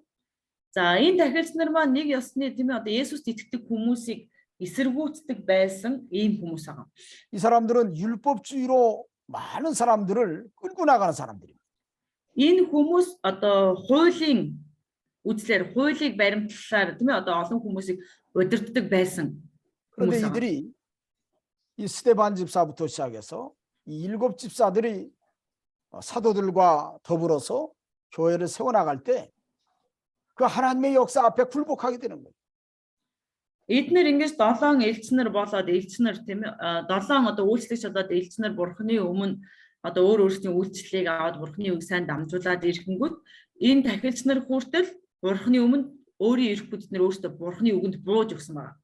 자, 이 제사장들은 이 당시에 저기 어떻게 보면 이 사람들의 껍데기만 자랑하지 어떻게 보면 속 사람이 만들어지지 못한 사람들, 진리도 바로 깨닫지 못한 사람들이었어요. Энэ тахилч нар бол тийм ээ одоо тэр үедээ ямар хүмүүс байсан бэ гэх юм бол гаднаасаа л их сайхан ариун юм шиг харагддаг байсан боловч харин дотор талдаа бол үнэхээр одоо юу гэдэг зөв зохистой болж амжаагүй тэр одоо төлөвшөөгүй бөгөөд бид нэр одоо зөв болоогүй тэр зөвхт хүмүүс биш байсан байгаа. 자, 어디 보면 초대교회에 많은 사람들이 부흥해서 예수 믿는 사람이 많아지니까 제사장의 무리도 굴복한 면이 있지만 더 나아가서 중요한 것은 이 제사장의 무리가 사도들이 증거하는 바른 진리의 말씀, 그 안에서 발견한 참된 진리를 이들도 발견하고서 그 앞에 굴복했다. Энэ дахилч нар тийм ээ одоо бурхны өмнө ирж бурханд бууж өгсөн шалтгаан нь юу вэ гэх юм бол ерөөсөө л тэр 7 элчнэр 7 үйлчлэгч болоод тэр бурхан элчнэр бурхны үгэнд одоо улам илүү анхаарлаа хандуулан тэд нар бурхны үгийг ойлгож тэр бурхны үгийг одоо ойлгож хүлээж аваад явж исэн учраас тэр ард түмэнд үйлчилж бурхны үгийг тараасан учраас энэ дахилч нар хүртэл тэр бурхны үгийг ойлгоод хүлээж аваад зогсохгүй ингэж одоо бурханд хүртэл бууж өгч бурхны өмнө ирсэн байна. 그런가 하면 이 제사장의 무리가 이 도에 복종했다는 것은 유대교의 가르침과 주장을 포기했다는 뜻이 또 됩니다. За тэгээд эндээс харах юм бол эдгээр одоо бурхны өмнө ирж дуулууртаа болсон байдал нь яаж ийнэ гэвэл нөгөө юудын одоо шашныг хүртэл тийм ээ одоо үгүйсгэж одоо өөрсдийн итгэж байсан юудын шашнаа хүртэл одоо үгүйсгэж хайсан байгаа. 그것은 유대교의 가르침이 잘못됐다고 하는 것을 인정하는 중대한 사건이 나타난 거예요. Тэгэд энэ маань ерөөсөө л юудын одоо тэр заавар нь үнэхээр буруу юмаа гэдгийг одоо маш нэг том илрэл болж өгсөн байна. 자, 이렇게 사도와 집사들을 통해서 초대교회 부흥의 역사가 나타나게 된 겁니다. Ингэж одоо үйлчлэгчнэр болоод элчнэр болоод үйлчлэгчээр дамжуулан анхны чуулганд тэр сэргэлт бий болсон байна. 그래서 자기가 무엇을 해야 될지를 깨닫고 직분자를 바른 사람을 세우게 되면 교회는 부흥하게 돼 있어요. Тийм учраас өөрийгөө юу хийх ёстой гэдгийг ойлгож тийм ээ одоо зөв одоо үйлчлэгчийг сонгож томилох юм бол чуулган өөрийн ирэхгүй сэргэх болно. 자, 우리 여기 잠깐 쉬었다 합시다. За бүгдээрээ түр амарч чагаад үргэлжлүүлье. 자, 우리 또 강의를 시작합시다. За хэдүүлээ үргэлжлүүлье. 자, 여기 8절 말씀. 8-р ишлэл. 자, 여기 8절 말씀부터는 스데반일의 그 예루살렘에서 전도하는 내용이 나옵니다. 여기. 8-р ишлэлээс харах юм бол Иерусалимд тийм ээ одоо Стефан сайн мэдээ түгэж байгаа талаар. 자, 전도할 때 스데반이 이렇게 어찌 보면 스데반을 이기질 못하니까 그 이 백성의 장로들 서기관들이 충동해 가지고 스데반을 공회에다 세우는 모습 여기 기록이 되어 있어요. Стефаныг ялж чадахгүй болохоор тийм ээ одоо ард түмний ахлагч удирдагч одоо тэр хуулийн багш нар синагогт одоо Стефаныг авчирч зогсоож байгаа талаар гартай. 자, 여기 스데반 집사님이 전도할 때 어찌 보면 그 나타난 능력들이 여기 보입니다. За Стефан үйлчлэгч тийм ээ одоо сайн мэдээ дамжуулахад тэнд илэрсэн хүч чадлууд одоо гайхамшгууд одоо энэ дээр гарч байгаа. 스데반이 은혜와 권능이 충만하여 큰 기사와 표적을 민간에 행했다고 그랬습니다. За нэгүсэл болон хүчээр дүүрэн Стефан агуу гайхамшиг болон тэмдгүүдийг ард олны дотор үйлцээр байлаа гэсэн. 스데반 집사님은 은혜가 충만한 사람이에요. Стефан үйлчлэгч бол ивэлээр тийм ээ тэр нэгүслэр маш их дүүрэн нэгэн байсан. 은혜라고 하는 게 뭐죠? За нэгүсэл гэдэг нь юу юм бэ? 내가 하나님께 받은 구원의 은혜입니다. 구원의 은혜. 구원의 Би 확신. бурханаас авсан одоо авралын нэгүсэл тэр авралын баталгаа. 그렇기 때문에 우리가 하나님으로부터 받은 그 구원의 확신, 그러한 은혜가 있다고 하면 스데반 집사님과 같이 하나님 앞에 참으로 감사할 수 있어요. Тийм үнэхээр тийм одоо нэгүсэл үнэхээр биднэрт байх юм бол бид нар Стефантай адилхан бурхны өмнө үнэхээр талархахаас өөр арга байхгүй байх болно. 우리가 하나님의 나라를 선포해 나갈 때, 때로는 전도할 때 은혜가 있어야 돼요.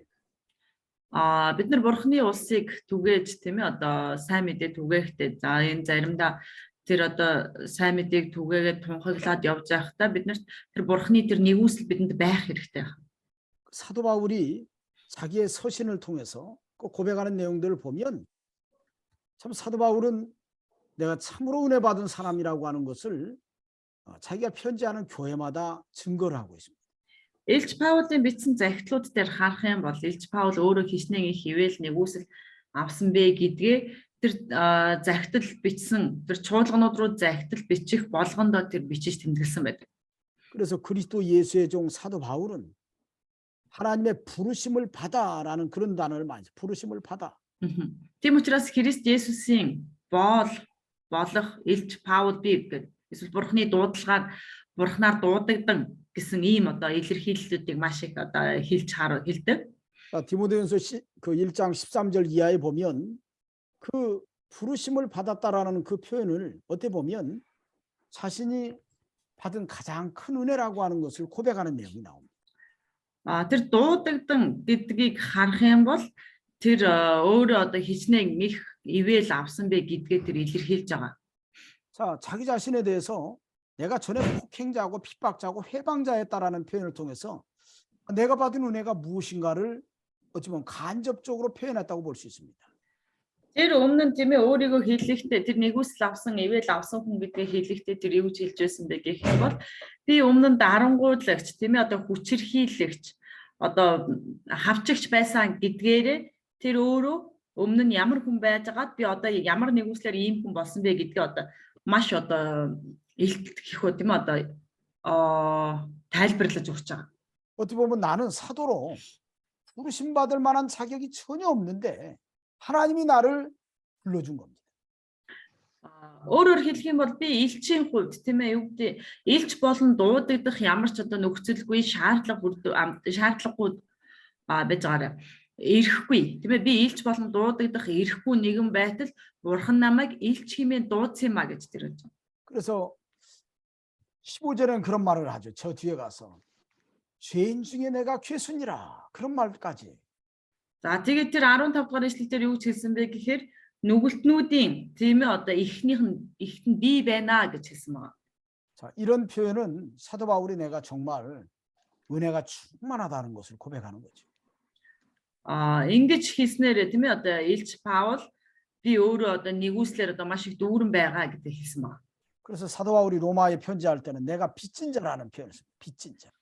Тийм учраас Илч Паул одоо Ромд захидад бичгтээ би бол өөртөө нэгэн гэсэн өөртөө гэж ütсэн байна. 스데반 집사님도 자, 내가 받은 하나님의 은혜, 구원의 은혜가 얼마나 충만했는지 그 은혜를 가지고 나아가서 전도했다는 것을 알 수 있습니다.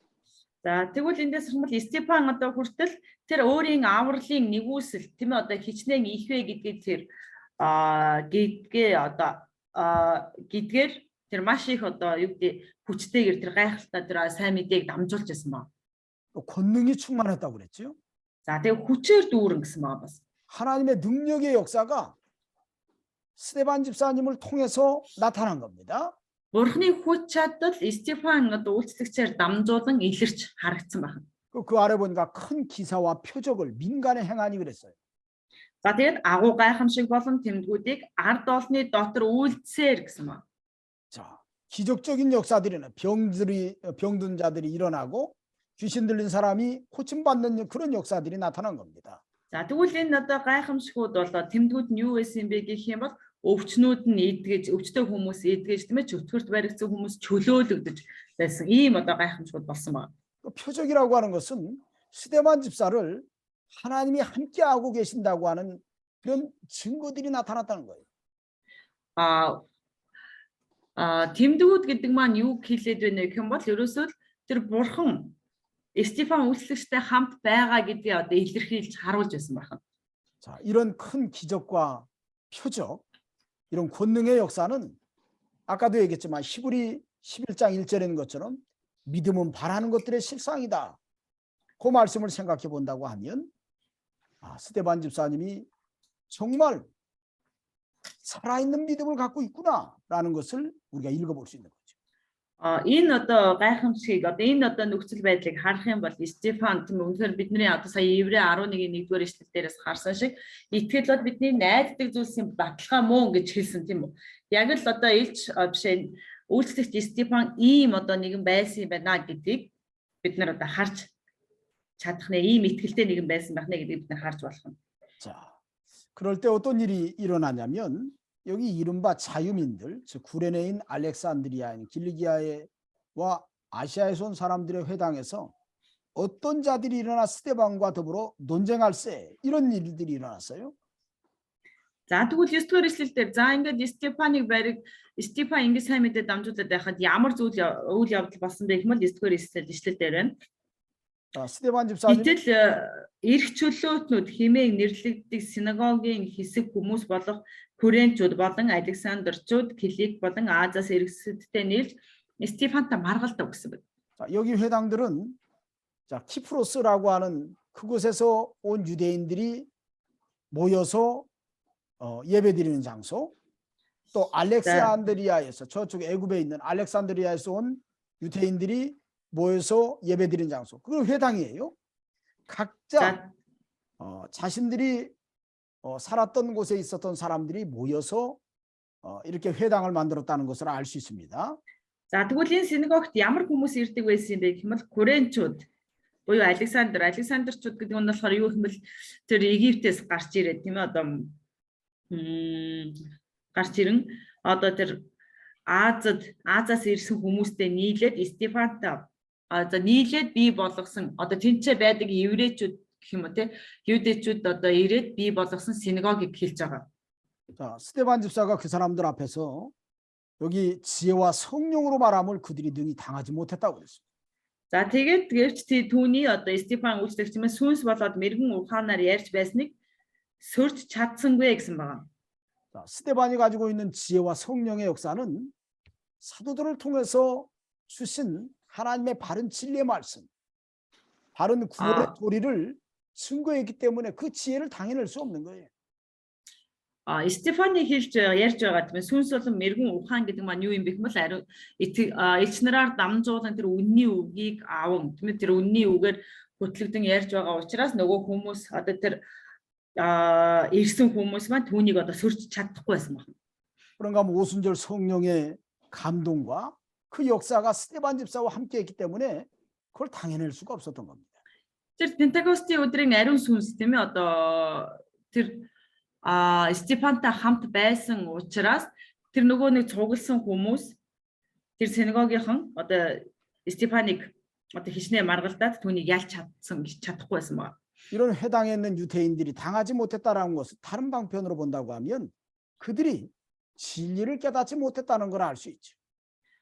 Энэ өөр талаас одоо энэ юдэчүүд тийм ээ Стефаныг ялч чадахгүй байсан гэдгийг өөр талаас нь харах юм бол тэд нар үнний үгийг ойлгоогүй байсан гэсэн үг байна. 그러니까 이 사람들이 무슨 행동을 하냐면 사람들을 매수해서 말하게 하되 이 사람이 모세와 하나님을 못 오가는 말을 하는 것을 우리가 들었노라.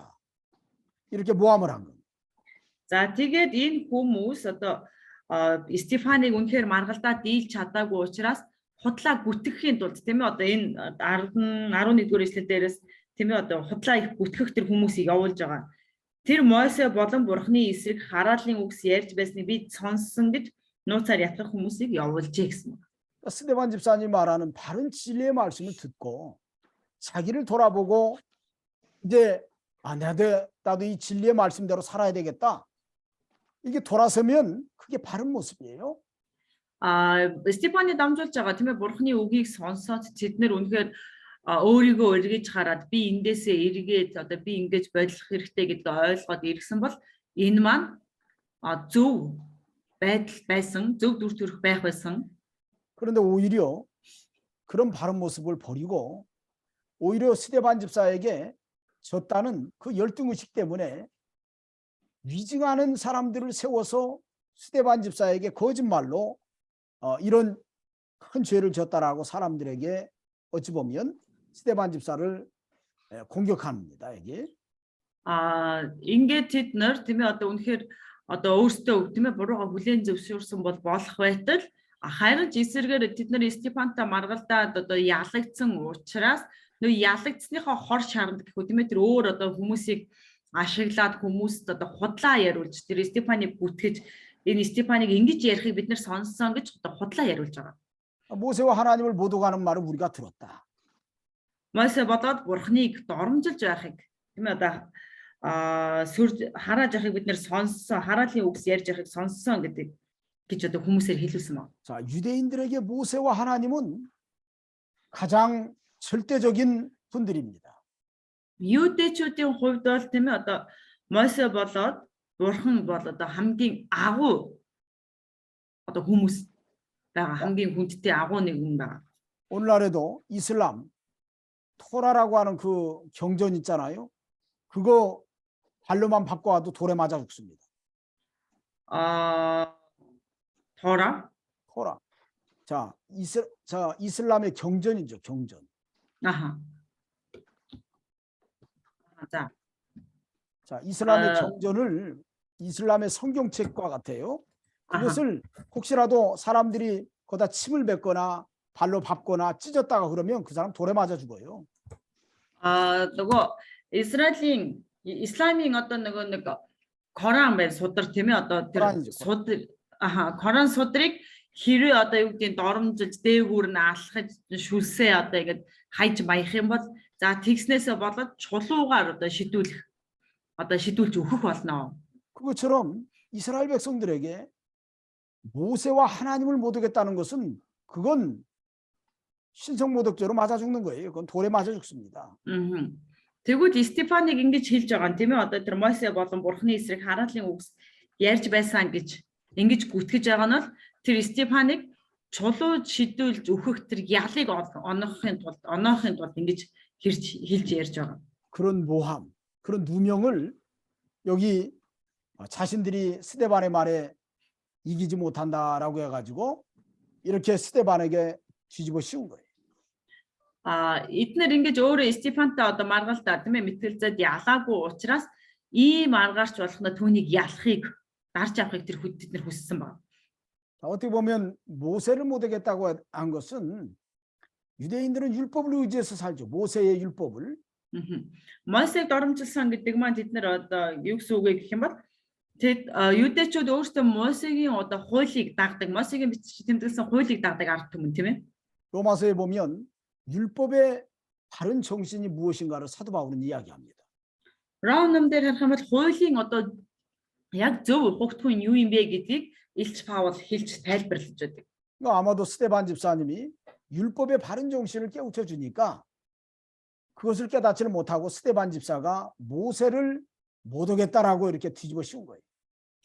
Ингэж тийм ээ одоо Мосегийн биш тэр Стефан үйлчлэгч тэр одоо Мосегийн хуулийг яг зөв одоо ойлгох ухагтхууны тайлбарлаж хэлээд өгөнгүүт одоо юу гэдэг тэд нар аян нөхөр одоо Мосег мууллаа, Мосег одоо доромжлоо гэж үзээд түүнийг одоо юу ингэж одоо буруутгаж гүжирдэж эхэлсэн байна. 또 하나님을 못 오겠다는 말도 예수님은 하나님의 아들이고 또 예수님이 하나님이라고 스데반이 증거했기 때문에 그런 거예요. За тэр бурхныг хараад бурхныг доромжилсан гэж хэлсэн байна. За тэгвэл энэ маань юу гэсэн үг юм бэ гэх юм бол тэр Есүс бол бурхны хүү бөгөөд тэр Есүс бурхан муу юм а гэж хэлснээс болоод магадгүй тийм одоо хэлснээс болоод тийм ээ түүнийг бурхныг доромжилсан гэж хэлж байгаа. 실제로 우리도 마찬가지잖아. 예수님을 하나님의 아들이라고 하고 예수님을 메시아라고 얘기하고 또 예수님을 하나님이라고 그렇게 얘기하잖아요. 우리도. За бид нар ч гэсэн яг үнэндээ бас тэгдэг шүү дээ тийм ээ. Юу гэдэг Есүс бол бурхны хүү бөгөөд тэр бол бурхан тэр одоо аврагч гэж ярьдаг тийм үү? 그래서 하나님을 못 오겠다라고 이렇게 말한 겁니다. Дуугийн хаагаараа намжлагч дуугийн хаагаараа. Тийм учраас одоо тийм ээ тэр бурхныг доромжилсан гэж хэлж ярьж байгаа. 자, 그 사람들이 여기 백성과 장로와 서기관들을 충동시켜 가지고 스데반을 잡아서 공회에 끌고 왔어요.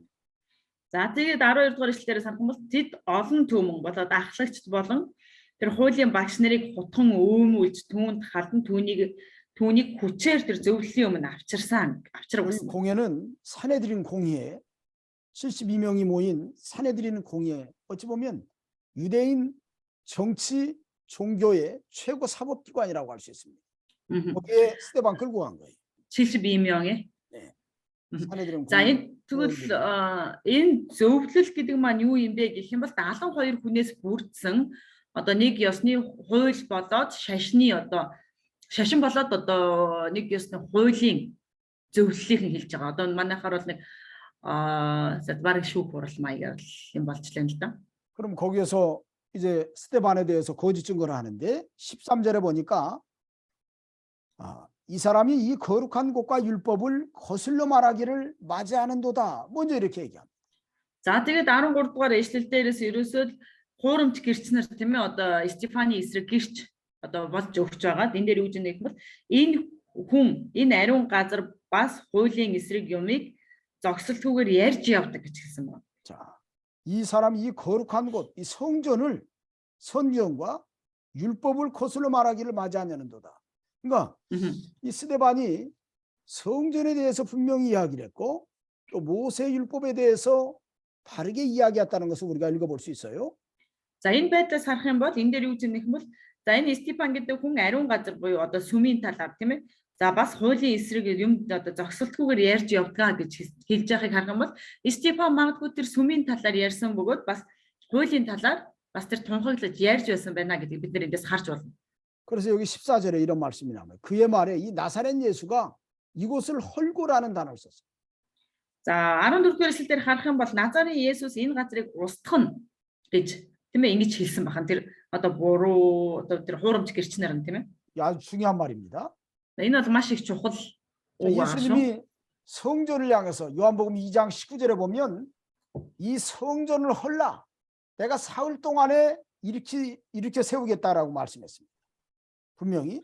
Иохан 2-ын 19-р эшлэлээр харах юм бол Есүс хэлдэг нь энэ сүмийг нураа би 3 өдрийн дотор дахин босгоно гэж хэлдэг. 자, 그 말씀은 무슨 뜻이죠? Энэ маань юу гэсэн үг юм бэ? 예수님이 이 헤롯 성전 그것을 헐어라. 예수님이 그 성전을 헐라는 뜻이 아니에요. 사실은. Есүс тэр одоо сүмийг Херодын сүмийг устгах нураа гэж хэлсэн. Гэтэл яг бодит байдал дээр тэр одоо сүмийг одоо нураагаараа гэж хэлсэн юм бол биш байх. 하나님이 성전을 주신 목적이 뭐예요? Бурхан тэр ариун сүмийг өгсөн зорилго нь юу юм бэ? 성전을 주신 목적은 하나님을 만나고 그 안에서 구원받게 하려는 하나님의 중요한 뜻이 있습니다. Ариун сүмийг өгсөн зорилго нь юу вэ гэм бол тэр бурхантай уулзаж тийм ээ тэр түүнд ариун сүм дотор тийм ээ бурхантай уулзах одоо тэр маш чухал зорилго байгаа. 그런데 이 당시에 예수님이 계실 때는 그 성전의 기능이 무너졌어요. Гэтэл энэ үед Есүсийн үед болохоор нөгөө ариун сүмийн одоо зөв зорилго гэх юм уу тийм ээ одоо яг алдагдсан байсан байгаа. 자, 유대인 바리새인 서기관들의 외식. Юдэчүүд, парисайчууд, хуулийн багш нарын одоо зүгээр нэг дэг журам одоо ёс заншлыг харуулдаг. 그들의 영적 흑암으로 인해서 Тэр сүнслэг харанхуй нөхцлөөс болоод 성전은 강도의 구렬이 되고 말았죠. ариун сүм бол одоо дээрэмчдийн орон үүр болсон байсан. 어쩌면 예수님이 십자가를 지기 전에 예루살렘에 와서 제일 먼저 하신 일이 성전에서 비둘기 팔고 돈 바꾸고 또 그런 짐승들 매매하는 것을 다 둘러엎었잖아요. 채찍으로 막 노끈으로 채찍을 만들어서 막 때려주고 말이죠. За тэгээд Есүс тэр ариун сүм дээрээ хамгийн хийсэн зүйл нь юу вэ гэх юм бол дахил өргөх биш тийм ээ. Одоо тэр ариун сүмийг цэвэрлэх ажил хийсэн. Тэр тагтаануудыг судлаж одоо ширээ 8-ачтын мөнгө сөлдөг 8-ачтын мөнгийг ширээг нь хүртэл авч хөмрөөл тийм ээ. Одоо тэр ташуур хийгээд бүх зүйлийг ташуурдаж хөөж гаргаж ингэж цэвэрлэх ажил хийсэн байна. 사흘 만에 이렇게 세운다고 할 때 예수님께서 당신께서 저들의 죄값을 대신해서 십자가에서 죽으셨다가 부활할 때 비로소 성전이 회복될 것을 얘기해 준 겁니다. За тэгээд тэр 3 дахь өдөртөө тийм ээ тэр дахин биш 3 дахь өдөртөө түүнийг дахин сэргэнэ гэдэг маань тэр ард түмний өмнөөс тэр одоо дэм нүглийг үүрээд тэр үхээд тэр дахин амьлах болно гэдгээ тэр хэлсэн байна. 그래서 어떻게 보면 성전을 지금 그 성전은 제 기능을 못하기 때문에 그 성전을 무너뜨리고 예수 그리스도의 성전, 다시 말하면 예수 그리스도의 구속의 은혜를 통해서 주시는 참된 구원 역사가 성전의 온전한 기능이라고 하는 것을 스데반이 선포했던 거예요. 깨닫지를 못한 겁니다. Тэгвэл тэр сүмэн жинхэнэ тэр одоо ариун сүм нь үүргээ гүйцэтгэж чадахгүй байсан учраас тийм ээ тэр Есүс өөрөө тэр сүм болоод тэр сүмийн үүргийг гүйцэтгэж ингэснээр тэр Есүс бол одоо тэр үхээд 3 дахь өдрөө тэр одоо амьснараа тэр одоо ариун сүм болсон болж байгаа талаар одоо Стефан ингэж тунхагласан байна. 또 모세가 우리에게 전하여 준 규례를 고치겠다 이런 말을 했어요. За тэгэд Мосегийн бидэнд уламжлан өгсөн ёс заншлыг өөрчлөн уламжлуулж өгсөн ёс заншлыг өөрчлөн гэж хэлсэн гэж байна. 유대인들은 본능적으로 율법을 지켜서 구원을 받는다고 생각합니다. 율법을 지켜야만이 구원받는다. Юудэчүүд үзэхдээ тийм ээ одоо хуулийг дагаж байж тэр хүн тэд нар хуулийг дагаж мөрдөж байж одоо аврагдана гэж итгэдэг байсан. 그런데 스데반 집사가 그랬을 겁니다. Магадгүй Стефан ингэж хэлсэн баг. 율법을 지켜서 구원받는 게 아니다. Хуулийг дагснараа тийм ээ аврагддаг юм биш ээ. 회개하고 예수님을 믿어야만이 구원을 받는다. 그렇게 주장. Харин гимшиж байж тийм ээ Есүст итгэж байж аврагдах болно гэж Стефан заасан байгаа.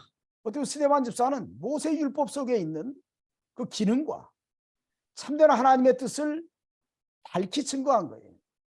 Магадгүй тийм ээ тэр Есүсийн биш тэр хуулийн дотор байгаа одоо хуулийн жинхэнэ үүрэг болоод тэр хуулийн дотор байгаа Есүс Христийн талаар тэр илүү тодорхой гэрчилж ярьсан баг. 근데 그걸 깨닫지를 못했어. Гэтэл түүнийг л одоо сонссон хүмүүс нь ойлгоогүй. 그래서 이렇게 스데반 집사를 공회에다 세우고 모함하는 거. Тийм учраас ингэж одоо зөвлөлийн өмнө Стефаныг зогсоогоод түүнийг буруутгаж гүтгэж байгаа. 그럴 때 여기 15절에 스데반 집사의 모습을 보세요. Тэгэд 15 дугаар ишлэл дээрээс тэгвэл Стефаны дүр төрх ямар байсан бэ гэдгийг харцгаагаарай. 스데반 집사가 얼마나 정직하고 그가 하나님이 세운 종이라고 하는 것을 증명하는 모습이 여기 15절에 나옵니다. 15 дугаар ишлэл дээр харахад тэр хичнээн одоо тийм ээ үнэн шудраг бөгөөд тэр бол үнэхээр бурхны тогтоосон одоо томилсон боол мөн гэдгийн одоо нотлохоо энэ ч харагдаж байгаа. 공회 중에 앉은 사람들이 다 스데반을 주목하여 보니 그 얼굴이 천사의 얼굴과 같더라. 15 дугаар ишлэл зөвлөлт суугч бүхний харц түүн дээр тогтгож түүний царай тэнгэр элчин царайлуугаа адил харагджээ гэсэн юм. 자, 스데반 집사님의 정직을 증명하는 모습이지요. Стефан үйлчлэгчийн одоо тэр Стефан үйлчлэгч томилогдсон одоо нэг томилгооны одоо шаардлага хангасан нөхцөл байдаг тийм ээ. 스데반 집사님이 정직하지 못했더라고 하면 그 얼굴이 천사의 얼굴 같았을까요? Хэрвээ тэр одоо үнэн шудраг байгаагүй байсан бол түүний царай нь тэнгэр элчтэй адилхан байж чадахгүй. 자, 그렇지 않겠죠? Мэдээж чадахгүй тийм ээ. 여기는 분명히 많은 사람들이 볼 때 그 얼굴이 천사의 얼굴과 같다라고 하는 것은 하나님께서 스데반 집사에게 평화를 줬기 때문에 그래요. Гэтэл энэ дээр харах юм бол маш тодорхой зүйл юу вэ гэх юм бол бурхан олон хүмүүс тийм ээ одоо 네 목사님 다시 말해 주세요. 스데반 집사의 그 심령 속에 평화가 있었기 때문에 그 얼굴이 천사의 얼굴 같았다는 거예요. Стефан үйлчлэгчийн тэр сүнс зүрх сэтгэл нь амар амгалан байсан учраас түүний царай нь яг л тэнгэр элчтэй адилхан байсан гэж хэлж байгаа. 그가 참으로 증거하는 그 말씀이 신실하기 때문에 그 얼굴이 천사의 얼굴 같이 돼. Түүний гэрчилж байгаа үг нь дамжуулж байгаа үг нь үнэхээр үнэн үг байсан учраас түүний царай яг л тэнгэр элчтэй адилхан байсан байна. 거짓이 없는 진실 속에 천사의 얼굴이 나타. Худал хуурмаггүй тийм ээ тэр үүнэн дотор тэр одоо жинхнийг илэрхийлсэн байна. 이 모습만 봐도 벌써 그 스데반 집사를 붙들어 온 그 장로들, 그 공회원들, 이 백성들은 다 거짓된 사람이라는 걸 알 수 있지. Энэ байдлаас харахад л түүнийг байрж ирсэн тэр зөвлөлийнхэн тэр ахлагч нар тэр одоо хуулийн багш нар бол үнэхээр бүгдээр хуурамч юм а гэдгийг харж болно. 여기 스데반 집사님이 순교할 때 보여준 모습이 7장 50절로 55절에 거기 보면 거기 모습을 통해서도 야, 이 스데반 집사님이 야, 이게 정직하구나라는 것을 알 수 있어요. Стефаны тийм ээ одоо 8 дугаар бүлгийн 50-аас 55 дугаар ишлэл дээр харах юм бол одоо тэр Стефан бол үнэхээр одоо шудраг үнэн ч юм а гэдгийг эндээс тэн дээр одоо харуулж хэлж байгаа. 여기 55절 보세요. 55절에 7장 55절. 7장. 자, 7гийн 7장 55절에. 7장 55죠? 네. 7гийн 55 дугаар ишлэлийг харъя. 7гийн 55. 자, 스데반이 순교하면서 Харин 보여준 ариун сүнсээр 모습이에요. энэ бол ариун Стефаны амиа алдаж байгаа тэр үйл явдлаар гарч байгаа 7-гийн 55절 55 дугаар 56절 한번 ишлэл 읽어보세요. 7-гийн 55 56 дугаар ишлэл хамтдаа уншия. Харин ариун сүнсээр дүрсэн Стефан тэнгэр өөд ширтэн бурхны суу алдрыг болон бурхны баруун талд зогсож буй Есүсийг хараад харагтун тэнгэр нэгдгийг болон бурхны баруун талд зогсож байгаа хүний хүүг би харж байна гэж хэлвэ. 스데반 집사님이 이렇게 성령이 충만해서 하늘이 열리고 예수님이 하나님 우편에 계신 것을 친히 보는 이런 역사는 스데반 집사님이 참으로 진실하고 그가 하나님의 사람이라고 하는 것을 증명하는 내용이에요.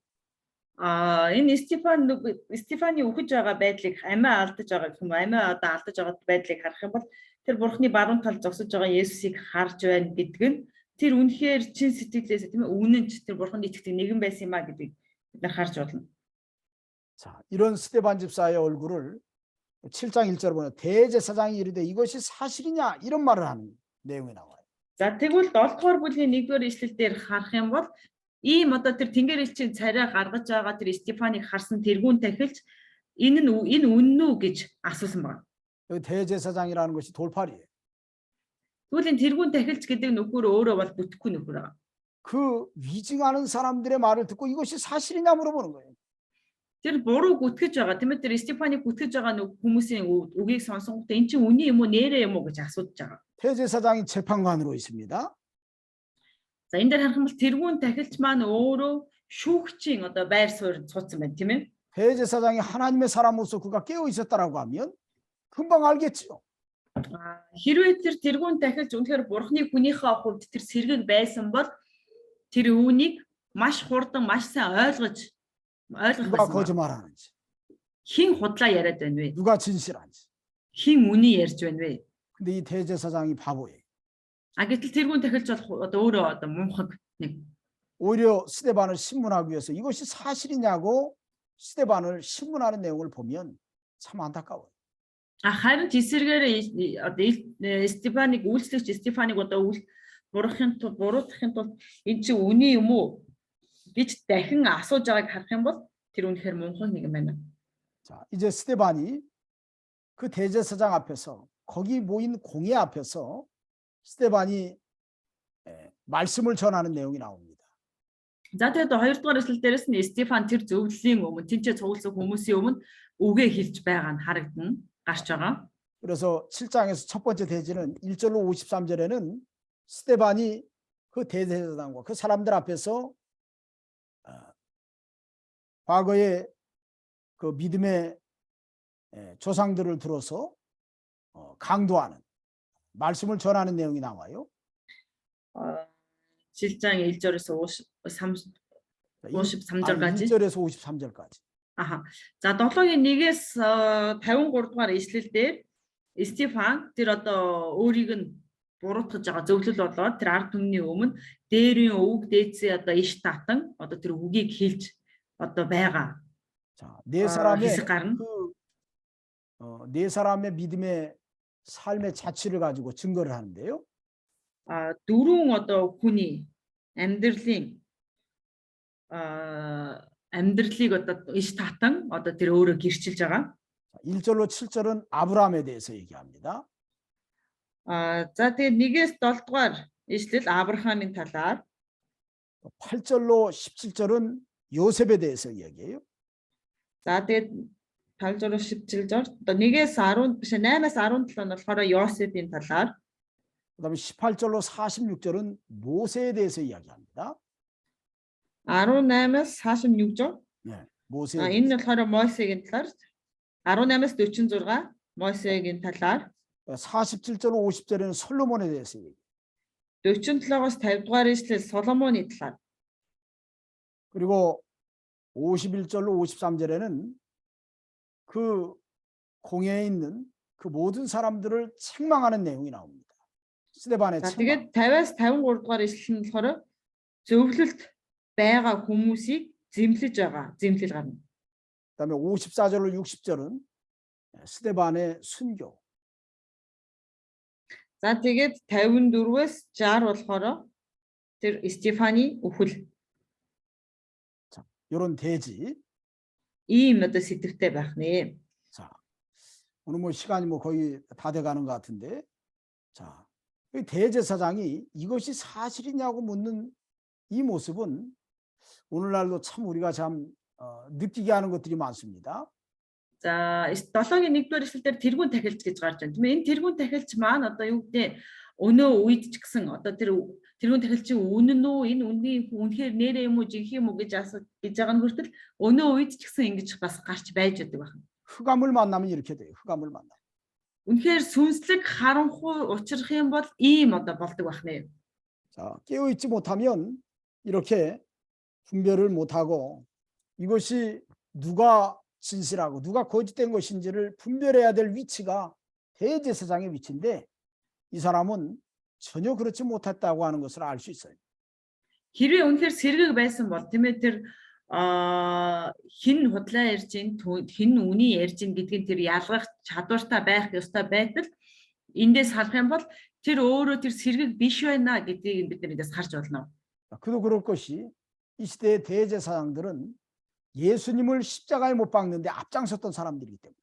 За тэгээс зогсохгүй энэ үеийн тэр үеийн гэхүү одоо тэр тэргүүн тахилч нар Есүс дахиж бол одоо Есүсийг загалмаад цовдлох явдалд тийм ээ одоо тэргүүлэгч нар байсан байгаа тахилч 그렇기 нар. 때문에 예수님의 제자로 증인으로 나선 스데반 집사를 그는 벌써 받아들이지 않는 거예요.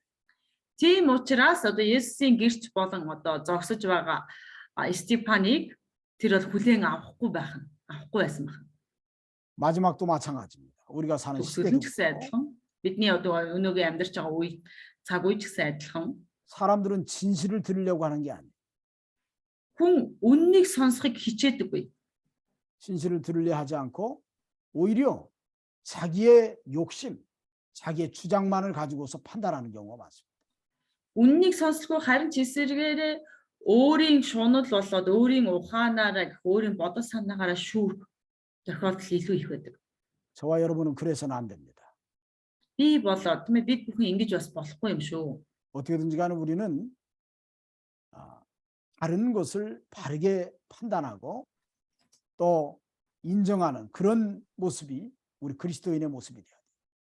Тэгвэл бидний хувьд л зүйлсийг ямар нэгэн зүйлсийг зөв шүүж зөв одоо тунгаадаг тийм ээ хүлээн зөвшөөрдөг ийм болох хэрэгтэй байна. 오늘은 여기까지 좀 하도록 하죠. За өнөөдөр ингэж дуусгая. 자, 여러분들도 질문할 거 있으면 한번 질문하시죠. За та нарт асуулт байна уу? 51-ээс 53-ын сэдвийг Зөвлөлд байгаа хүмүүсийг зэмлсэн. Стефан зөвлөлд цугласан зөвлөлд байгаа хүмүүсийг зэмлсэн байна. 자, 혹시 오늘 여기 좀 말씀 들으면서 궁금한 거 있어요? Үгийг сонсоод сонирхсан зүйл байна уу? Энэ нөгөө нэг ерөөсөө тэр сүнсээр дүүрэн байхын тулд нөгөө бурхны хүслийн дагуу амьдрч үйлдэхийн тулд ерөөсөө ариун сүнстэй байх хэрэгтэй юм байна.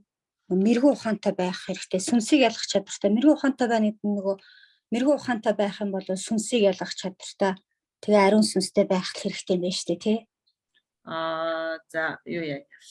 성령 충만 받기 위해서 그 사람이 하나님의 말씀을 배우고 하나님의 말씀대로 살고 순종하는 그런 사람이 되어야 되는 건가요? 이렇게 성령 충만 받기 위해서 충만한 사람 되기 위해서 성령 충만한 사람은 하나님께서 그 사람 안에 진리를 깨닫게 해주세요. 가장 첫 번째로.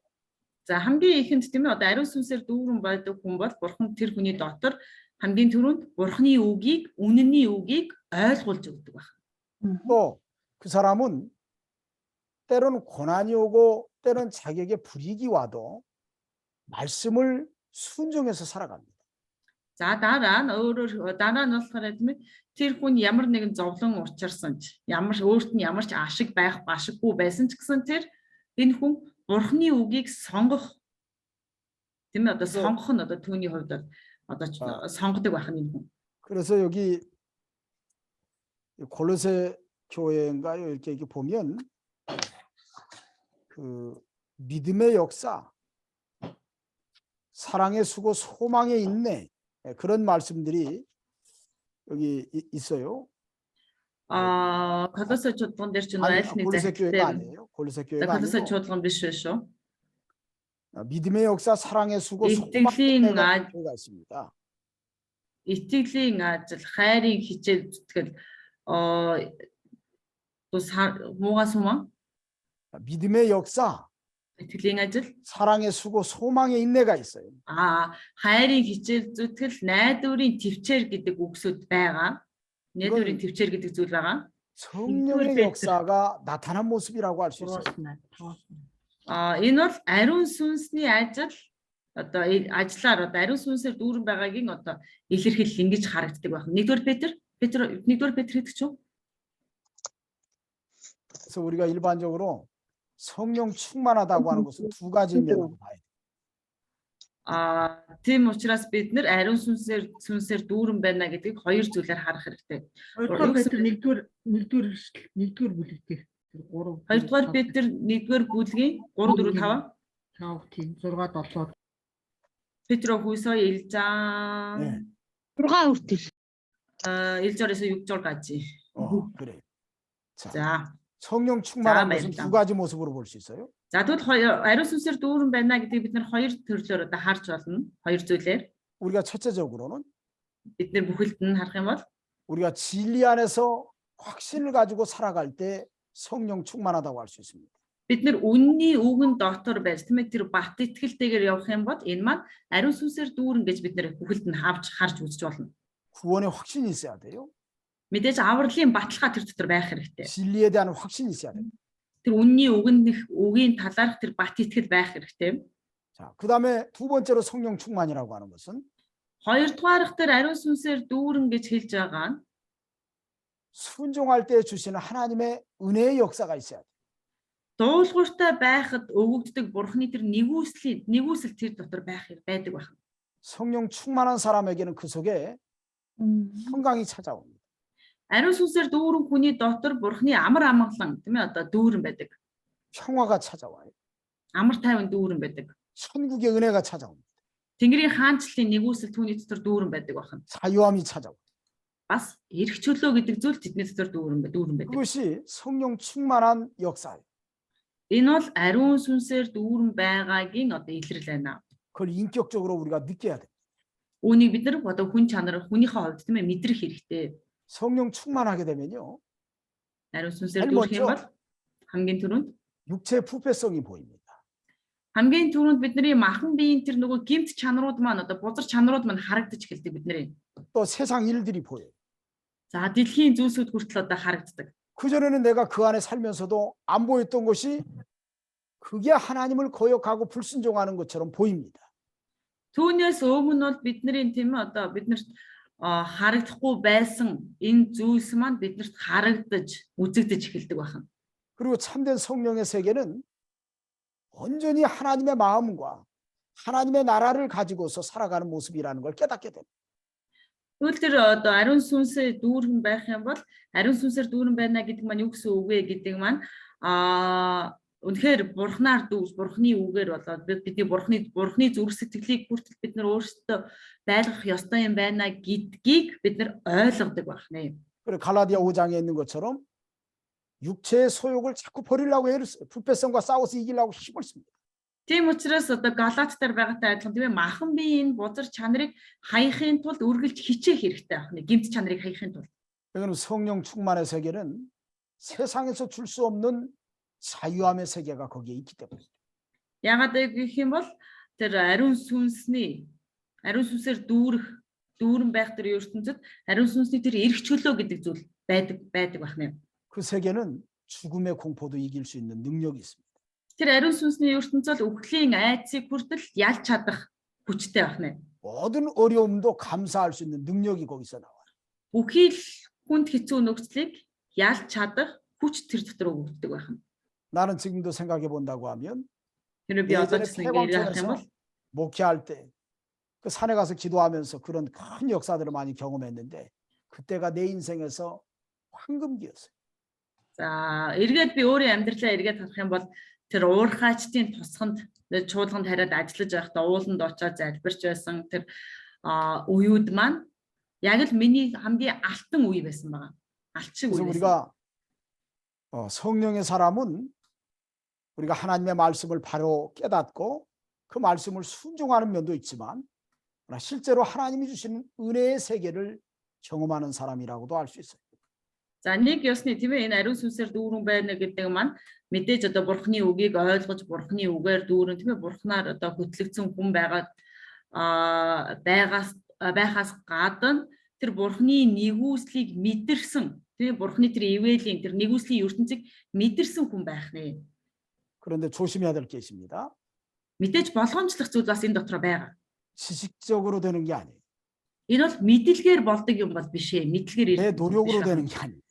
миний хичээл зүтгэлээр ирдэг юм биш. 하나님이 때가 되면 은혜 베풀 작은 자에게 것은 뭐? 베푸셨어요. цаг нь ирэх юм бол бурхан өөрийн ивэх нэгэн дээрээ нэгүслийг өгөх нэгэн дээрээ өөрөө ирдэг байна. 근데 내가 경험적으로 볼 때 миний туршлагын хувьд харах юм бол 정말 하나님을 간절히 찾는 사람에게 찾아온다는 걸 발견할 수 있어요. үнэхээр хичээнгүйлэн бурханыг хайгч нэгэн дээр бурхан өөрөө ирдэг юм а гэдгийг одоо би өөрөө мэдэрсэн байна. 진리를 바로 깨달을 때 찾아온다는 건 난 발견했어요. Үннийг зөвөр ойлгох үед бурхан одоо тэр ирдгээ гэдгийг би ойлгосон. 여러분들도 그렇게 한번 해보세요. За та нар ч гэсэн яг ингэж адилхан хичээж үзээрэй. Амен. 자, 어디 답이 됐어요? Зия шагагч хариултаа авсан уу? Баярлалаа. 그래. 네. Зия. 자, 그래요. 오늘 그러면 이렇게 또 시간이 지나갔는데, 그럼 오늘 여기서 기도하고 마치도록 하죠. За ингээд цаг маань өнгөрчлөө залбираа дуусгая. 예, 우리 기도하겠습니다. залбирцгаая. 하나님 감사합니다. Бурхан минь танд талархаж байна. 우리 하나님께서 오늘 사도행전 6장과 그 말씀을 통해 우리가 스데반 집사님의 모습을 살폈습니다. Бид нар 6 дугаар бүлгээр дамжуулан Стефан үйлчлэгчийн дүр төрх байдлыг бид нар судалж үзсэн мэлээ, суралцсан мэлээ. 우리가 스데반 집사님과 같은 성령 충만한 역사, Бид нар Стефан үйлчлэгчтэй адилхан ариун сүнсээр дүүрэн 지혜의 역사, мэрэгүү ухаан, 권능의 역사가 함께해 주시옵소서. үнэхээр хүч чадлын тэр гайхамшиг бидэнтэй хамт байлгаж өгөөч. 그래서 우리가 자유하게 하시고 Тийм учраас биднийг та чөлөөлж, 우리를 만나는 사람이 자유할 수 있도록 도와주시옵소서. бидэнтэй уулзсан хүн болгон тэр эрх чөлөөтэй болж чадхад та туслаач. 예수님의 이름으로 기도하옵나이다. Есүсийн нэрээр залбирлаа. 아멘. 아멘. 자, 수고 많으셨습니다. 수고하셨습니다. За бүгдэнд нь